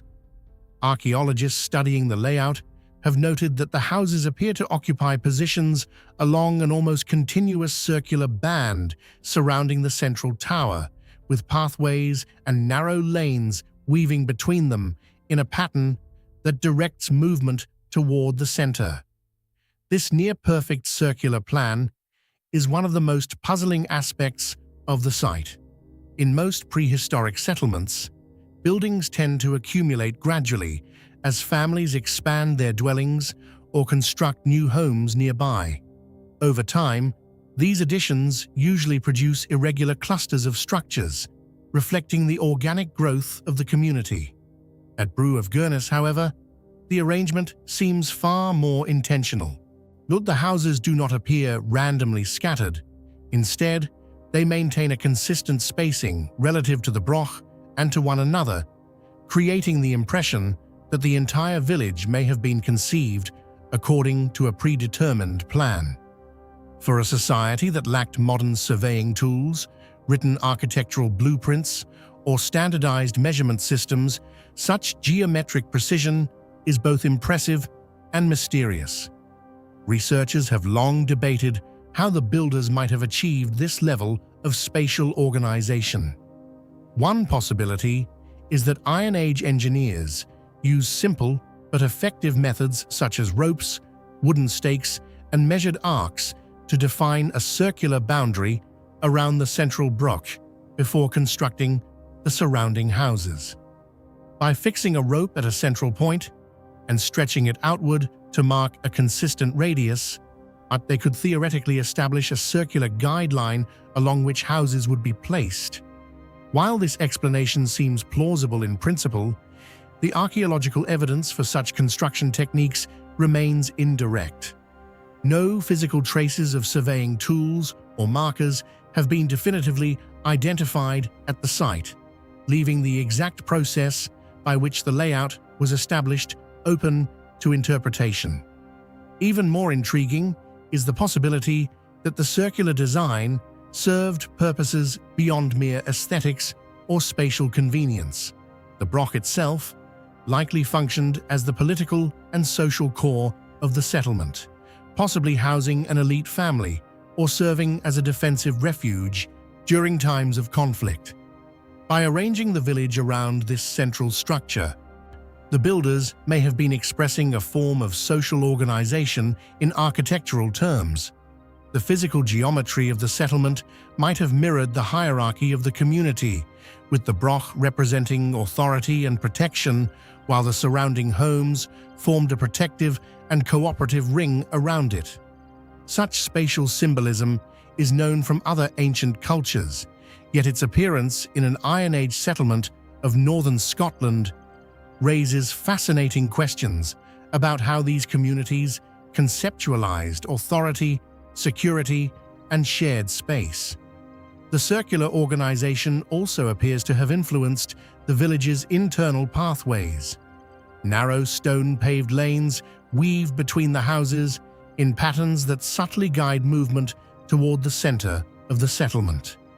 Rather than forming a chaotic network of paths, these routes often curve gently along the circular layout, reinforcing the geometric order of the entire site.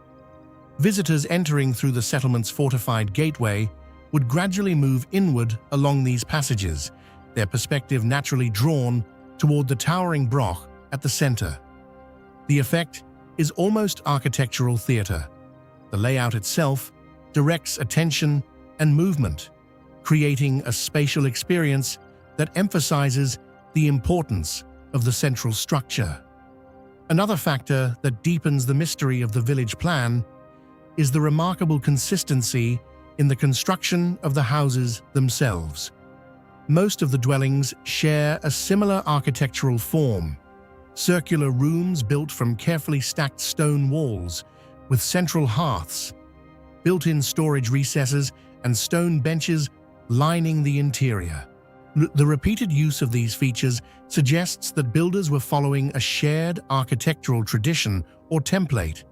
Yet even with this standardization, the placement of each house still conforms to the broader circular design of the settlement, reinforcing the impression that the village developed according to a coordinated plan rather than through random expansion. Encircling the entire settlement is a substantial defensive wall, another feature that strengthens the idea of deliberate planning. The wall forms a broad circular boundary that encloses the village and separates it from the surrounding landscape. A controlled entrance passage leads through this barrier, guiding visitors into the settlement through a narrow gateway. The alignment of this entrance appears carefully positioned relative to the interior layout, while ensuring that anyone entering the village would pass through a controlled route before reaching the central area. This combination of defensive architecture and geometric planning suggests that the builders possessed a sophisticated understanding of both security and spatial design. Yet despite more than a century of archaeological investigation, many aspects of the Brew of Gurnus village plan remain unexplained. Scholars continue to debate whether the settlement was constructed all at once according to a master design, or whether it evolved gradually while still maintaining its circular structure. Some evidence suggests that houses were rebuilt or modified over time, yet the overall geometry of the site seems to have been preserved throughout its occupation. This persistence implies that the circular arrangement held a deeper significance for the community, perhaps cultural, symbolic, or practical. Ultimately, the mystery of Brew of Gurnus lies in the subtle sophistication of its design. Rather than a random cluster of prehistoric homes, the settlement reflects a carefully organized vision of community life. Its nearly perfect circular layout, centered on the towering Broch, suggests a level of spatial planning that challenges common assumptions about Iron Age technology. Whether created through simple measuring methods or long-developed building traditions, the geometry of the village continues to intrigue archaeologists. Viewed from above today, it resembles not a chaotic ruin, but a deliberate architectural plan etched into the landscape. What do you think allowed Iron Age builders to create such a nearly perfect circular layout at Brew of Gurnus? Simple measuring techniques, or a level of planning knowledge far more advanced than we usually imagine? Share your thoughts in the comments below.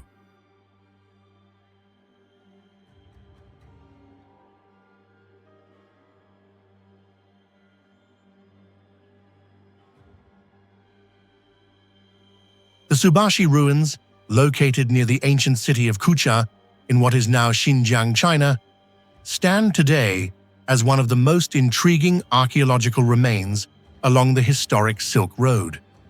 Scattered across the dry landscape of the Tarim Basin, the site appears at first like a collection of silent earthen mounds rising from the desert. Yet these weathered structures were once part of a vast Buddhist monastic complex that flourished for centuries, attracting monks, pilgrims, and travelers who moved along the great trade routes connecting East Asia with Central Asia and beyond. Although time and erosion have reduced much of the site to ruins, the scale of Subashi still hints at the extraordinary role it once played.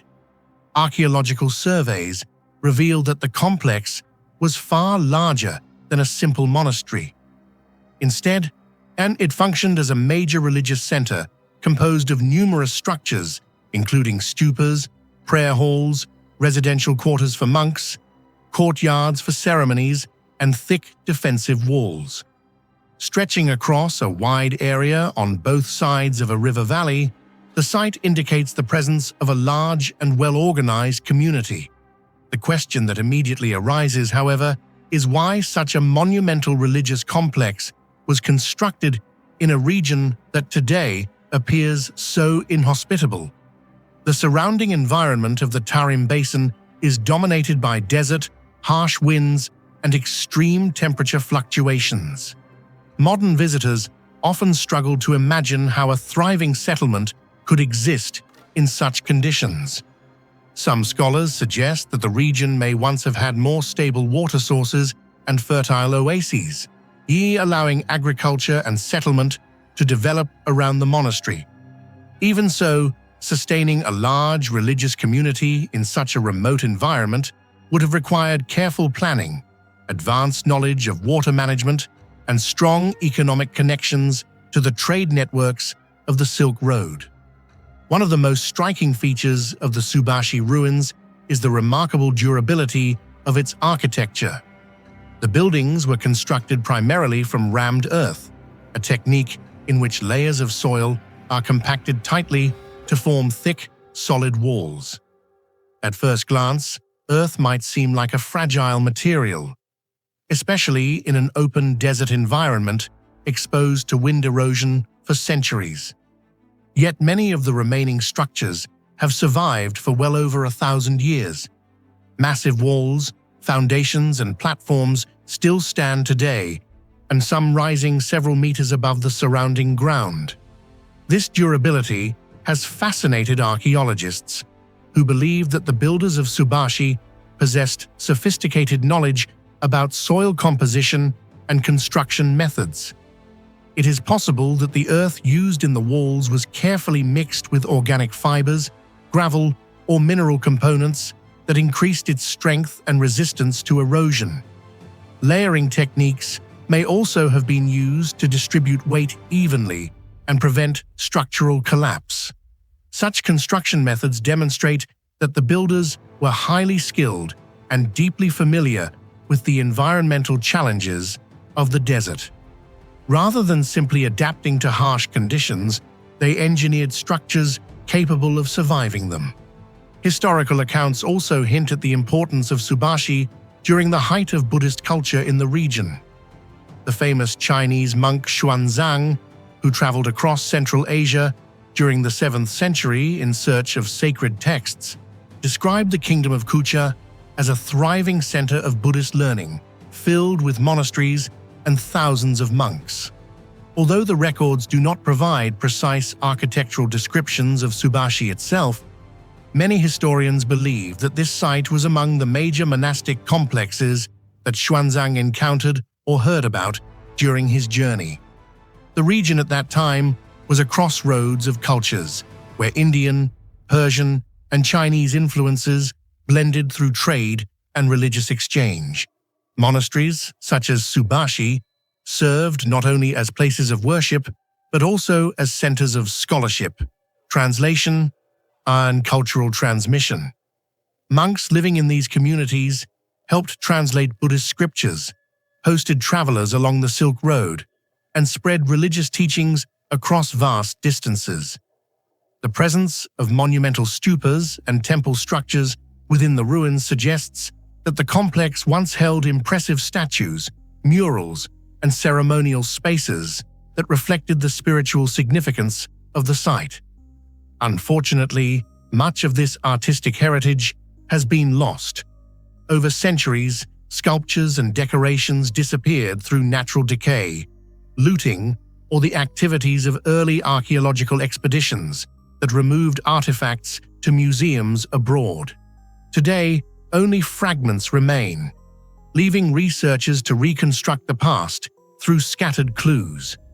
Despite the impressive scale of the complex and its apparent importance in the religious landscape of ancient Central Asia, one of the most compelling mysteries surrounding Subashi concerns its eventual disappearance.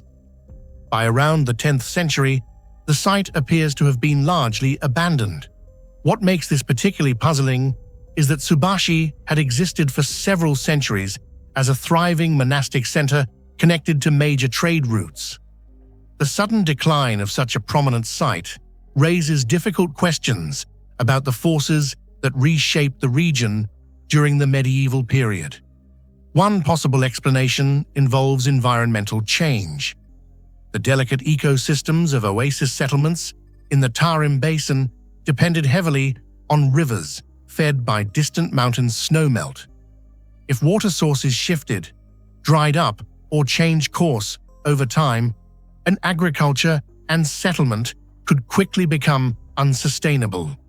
Even small climatic shifts might have gradually reduced the productivity of the land, forcing communities to relocate closer to more reliable water supplies.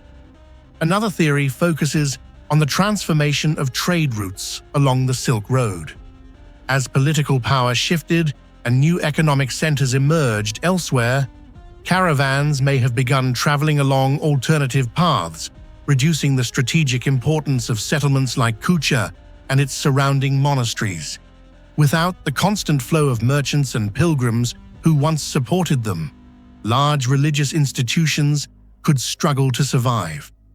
Political and cultural transformations may also have played a crucial role. Throughout the early medieval period, Central Asia experienced waves of migration, conquest, and religious change. As new powers gained control over the region, the cultural landscape shifted dramatically. In some areas, Buddhist institutions lost influence as other religious traditions expanded. Changes in political authority could disrupt the networks that had previously supported monasteries with resources, protection, and patronage. If rulers who once funded religious complexes were replaced by leaders with different priorities, the financial foundations of places like Subashi might have collapsed. Over time, even a prosperous monastery could fall into decline if its economic and social support systems disappeared. Yet despite these plausible explanations, none fully account for the scale and suddenness of the abandonment. Or archaeologists have not found clear evidence of a single catastrophic event, such as warfare or natural disaster, that directly destroyed the complex. Instead, the ruins seem to suggest a gradual fading of activity rather than a dramatic destruction. This ambiguity has kept the mystery of Subashi alive among historians and archaeologists. The site represents more than just the remains of an ancient monastery. It is a window into the fragile balance that sustained life along the Silk Road for centuries. Trade networks, environmental stability, cultural exchange, and political power all worked together to create thriving communities in places that might otherwise seem uninhabitable. When one or more of those elements shifted, even the most established centers could disappear from history. Subashi may therefore symbolize the vulnerability of ancient civilizations that depended on complex systems beyond their control. Today, the silent earthen walls of the ruins stand as reminders of a once vibrant spiritual center whose influence stretched across continents. Yet the reasons for its decline remain partially hidden in the sands of the Tarim Basin. Each archaeological discovery brings new insights, but the full story of how and why this remarkable city of monks faded into obscurity continues to challenge researchers. In that sense, the Subashi ruins remain not only an important historical site, but also an enduring mystery of the ancient Silk Road. What do you think truly caused the decline and disappearance of the once great Buddhist center of Subashi? Climate change, shifts in the Silk Road trade routes, and political upheavals in the region. Share your thoughts in the comments below. The ruins of the Otrar Oasis Citadel stand today on the windswept plains of southern Kazakhstan, near the banks of the Sirdarya River, marking the remains of one of the most important ancient cities along the Silk Road. For centuries, Otrar served as a cultural crossroads where merchants, scholars, and travelers from Persia, Central Asia, China, and the Islamic world met and exchanged goods, ideas, and technologies. Yet, despite its historical significance, the physical remains of the fortress and the surrounding city continue to raise a series of intriguing questions for archaeologists. Beneath the layers of collapsed walls and desert sand lies evidence of a sophisticated urban center that flourished in an environment that should have made large-scale settlement extremely difficult. Then, among the most fascinating aspects of Otrar are the engineering solutions that allowed the city to survive in a semi-arid landscape, the careful urban planning that organized its districts, and especially the surprisingly advanced construction technology used to build its massive defensive structures. Even today, the durability of many of these structures challenges modern assumptions about the limitations of ancient building techniques. The fortress itself formed the heart of the city. Built on a slightly elevated mound within the oasis, the citadel dominated the surrounding settlement, both physically and symbolically. Archaeological surveys show that Otrar was not merely a small fort, but a vast urban complex covering hundreds of hectares, protected by multiple layers of defensive walls, watchtowers, and fortified gates. Now, these walls were thick and imposing, designed to defend the city from invading armies crossing the open steppe.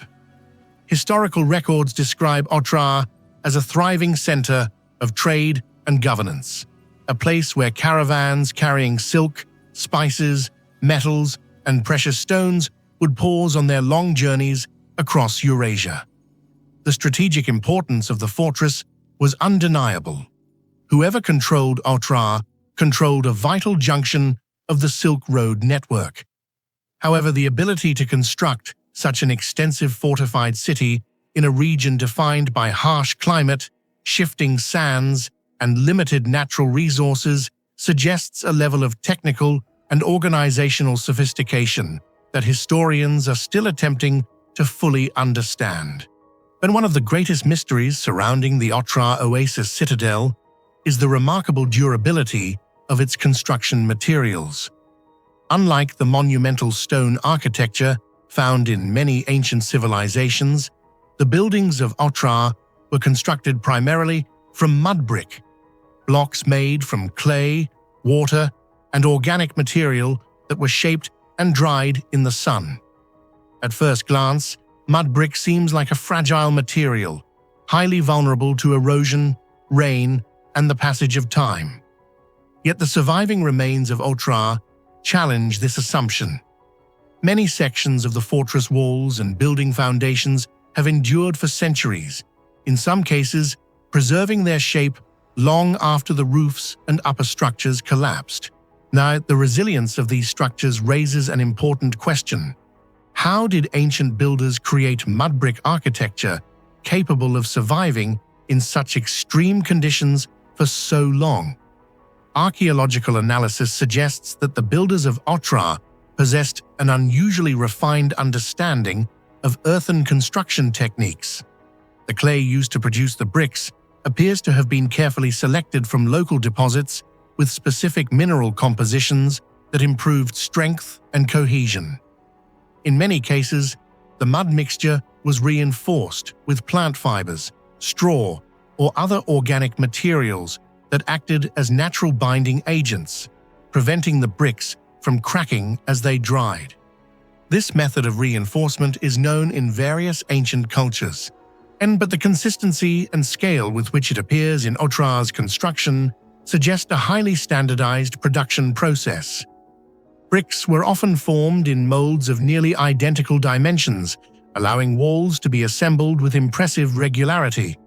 The uniformity of these bricks indicates the presence of organized workshops or production sites where large quantities of building materials were manufactured in advance. Another factor contributing to the durability of Otra's mud brick architecture may have been the environmental conditions of the oasis itself. The region experiences intense sunlight, dry air, and large temperature variations between day and night. While these conditions might seem destructive, they may actually have helped strengthen the bricks over time, and prolonged exposure to heat could partially harden the clay structure, giving the bricks properties somewhat similar to lightly fired ceramics. Some researchers have proposed that repeated cycles of heating and cooling gradually increase the structural density of the bricks, making them far more resistant to weathering than ordinary sun-dried mud. However, this process has not yet been fully replicated in modern experimental archaeology, leaving open the possibility that additional unknown techniques were involved. The walls of the citadel also reveal sophisticated layering methods. Rather than constructing walls from a single uniform block of material, ancient builders often alternated layers of compacted earth with rows of mud brick. This technique created a composite structure capable of absorbing stress and resisting cracking. The thick outer walls protected the softer interior layers from wind erosion, while sloped surfaces allowed rainwater to run off quickly instead of soaking into the bricks. In some sections of the fortress, archaeologists have even found evidence of plaster coatings that may have served as protective barriers against moisture and sand abrasion. These construction strategies demonstrate a deep empirical knowledge of material behavior, suggesting that generations of builders refined these techniques through experience and experimentation. The scale at which these methods were applied is equally impressive. Building the fortress walls of Otra would have required the production of hundreds of thousands, possibly millions, of mud bricks. Each brick had to be shaped, dried, transported, and carefully placed into position. Coordinating such a massive construction effort implies the existence of organized labor systems, skilled craftsmen, and effective administrative control. Yet written records describing these processes have not survived, leaving archaeologists to reconstruct the methods purely from the physical evidence preserved in the ruins. The lack of detailed historical documentation adds to the sense of mystery surrounding the site. Beyond the fortress itself, the broader city of Otra reveals further evidence of sophisticated engineering. The oasis supported a large population thanks to an intricate irrigation network that diverted water from the Sirdaria River into canals and agricultural fields. These channels had to be precisely graded to maintain a stable flow of water across long distances. Even slight miscalculations in slope could have caused stagnation or destructive flooding. The successful operation of such a system suggests that the inhabitants of Otra possessed practical knowledge of hydrology and landscape management. Maintaining these canals over generations would have required constant maintenance, planning, and communal cooperation. Urban planning within the city also reflects a level of organization that seems surprisingly advanced for the time. The citadel occupied the highest and most defensible point, surrounded by residential districts, markets, workshops, and storage areas. Streets connected different parts of the settlement in a logical network that facilitated trade and movement. This layout suggests that Otra was not merely a collection of buildings that grew randomly over time, but a deliberately structured urban environment designed to support both economic and defensive needs. Despite its strength and prosperity, Otrar eventually became the stage for one of the most dramatic events in medieval history. In the early 13th century, the city famously resisted the invading armies of Genghis Khan. Historical chronicles recount that the fortress held out for months during a brutal siege, demonstrating the effectiveness of its defensive architecture. Eventually, the city fell, and the devastation that followed marked a turning point in its history. Yet even after this catastrophic event, Otrar did not immediately vanish. The settlement continued to exist for centuries, though its importance gradually declined as trade routes shifted and environmental conditions changed. Today, the weathered walls of the Otrar Oasis Citadel stand as quiet reminders of a once powerful city. For archaeologists, the site shows how ancient societies adapted to harsh environments with remarkable ingenuity.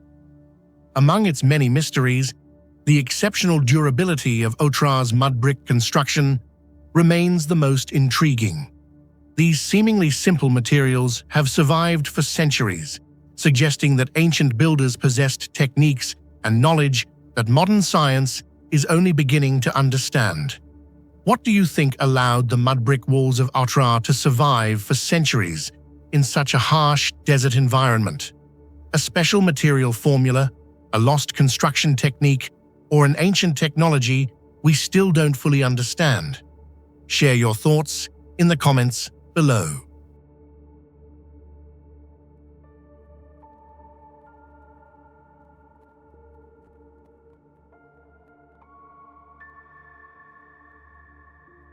The Huashan Cliff Caves, located in Anhui Province, near the modern city of Huangshan in eastern China, represent one of the most enigmatic artificial cave complexes ever discovered.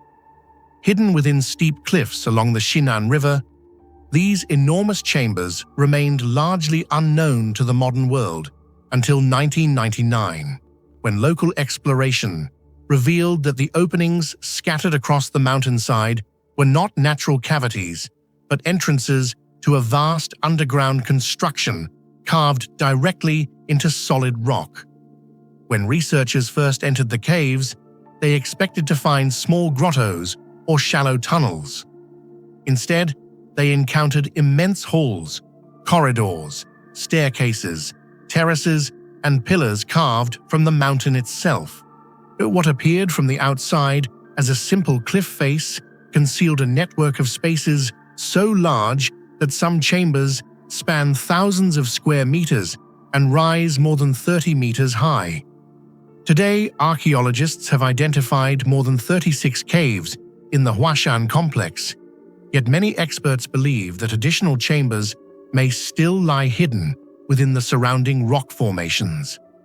From the moment of their rediscovery, the caves immediately captured the attention of historians and archaeologists, not only because of their enormous scale, but also because their origin and purpose remain deeply mysterious. The physical structure of the caves suggests an extraordinary level of planning and engineering. Inside many chambers stand massive stone pillars that appear to support the ceilings, yet these pillars were not constructed separately. They were intentionally left behind as the surrounding rock was removed during excavation. This technique implies that the builders understood how to maintain structural stability while carving out enormous interior spaces.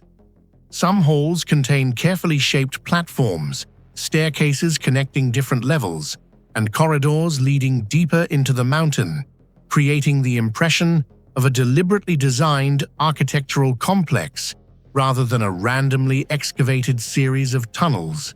In certain chambers, the layout appears surprisingly symmetrical, with pillars arranged in orderly rows and ceilings shaped to maintain balance across wide spans of stone. Archaeologists estimate that constructing the entire cave system would have required removing hundreds of thousands of cubic meters of rock, an immense amount of material considering the technological limitations of ancient societies. Such an undertaking would have required a large workforce, organized labor, and a clear understanding of how to excavate stone without collapsing the surrounding structure. Another striking feature of the Huashan cliff caves is the distinctive pattern of tool marks that cover the interior surfaces. The walls, ceilings, and pillars throughout the caves display thousands of parallel grooves carved into the stone, forming a repeating texture that stretches across the rock like carefully drawn lines. These marks appear remarkably consistent, suggesting that the excavation process followed a systematic method rather than a chaotic breaking of stone. Some researchers believe these grooves were left intentionally, yet perhaps as part of a specific carving technique used to remove rock efficiently while maintaining stability. Others have proposed that the patterned surfaces may have served an aesthetic purpose, giving the interior chambers a uniform appearance. Yet despite these visible traces of human labor, archaeologists have discovered very few ancient tools within the caves themselves.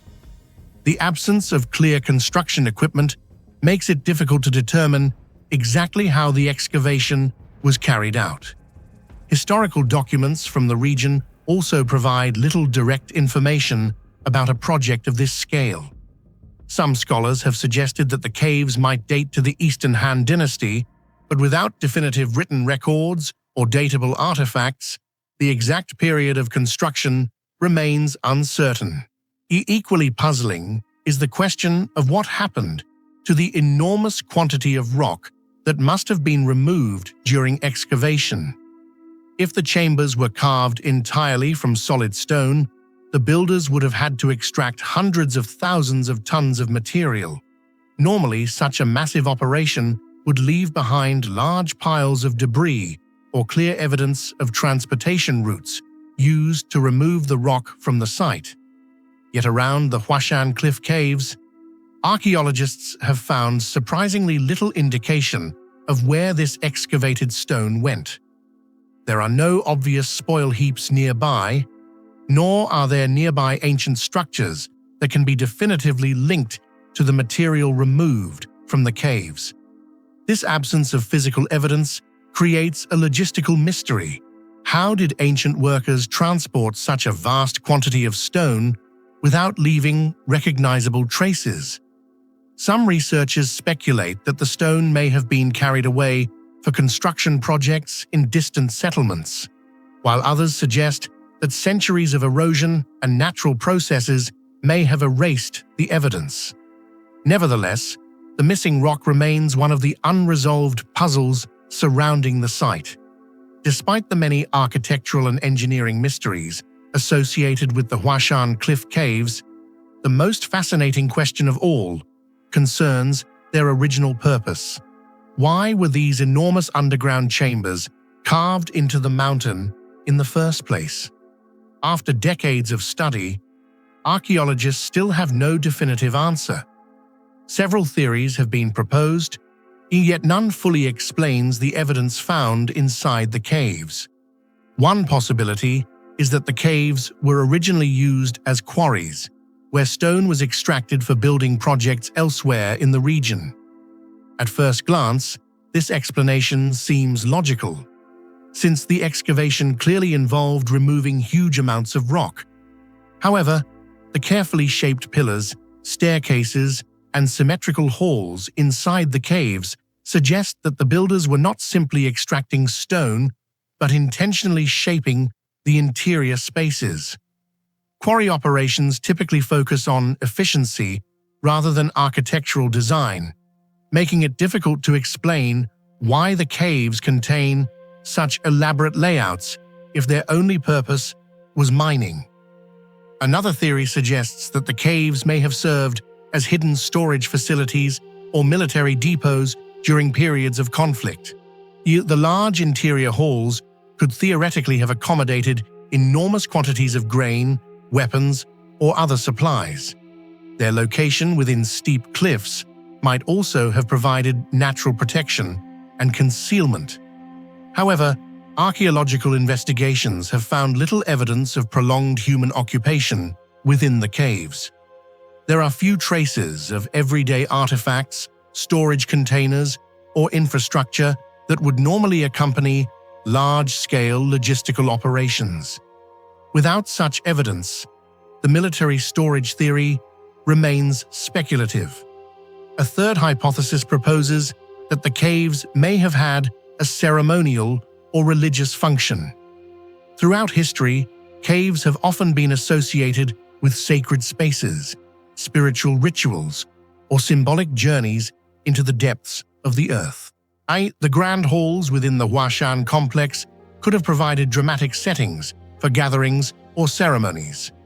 Yet, unlike well-known religious cave complexes elsewhere in China, the Huashan cliff caves contain almost no statues, inscriptions, murals, or other religious imagery that would clearly indicate a sacred purpose.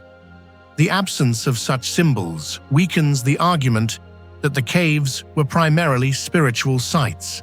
Because none of these explanations fully accounts for all the evidence, the true purpose of the Huashan Cliff Caves remains one of the most enduring mysteries in Chinese archaeology. The caves stand as monumental examples of ancient engineering, demonstrating that their builders possessed remarkable skill and organization. Yet the reason they devoted so much effort to carving vast chambers into the mountainside has been lost to time. Today, the caves remain silent witnesses to an unknown chapter of human history, their immense halls echoing with unanswered questions. Even in a civilization with one of the world's richest and most detailed historical traditions, the Huashan Cliff Caves remind us that some achievements of the ancient world can still remain unexplained, leaving modern researchers to wonder not only how they were built, but why they were created at all. In your opinion, what was the true purpose of the Huashan Cliff Caves? Could they have been a massive ancient quarry, a hidden storage complex, or perhaps a ceremonial structure whose history has been lost over time? Share your thoughts and theories in the comments below.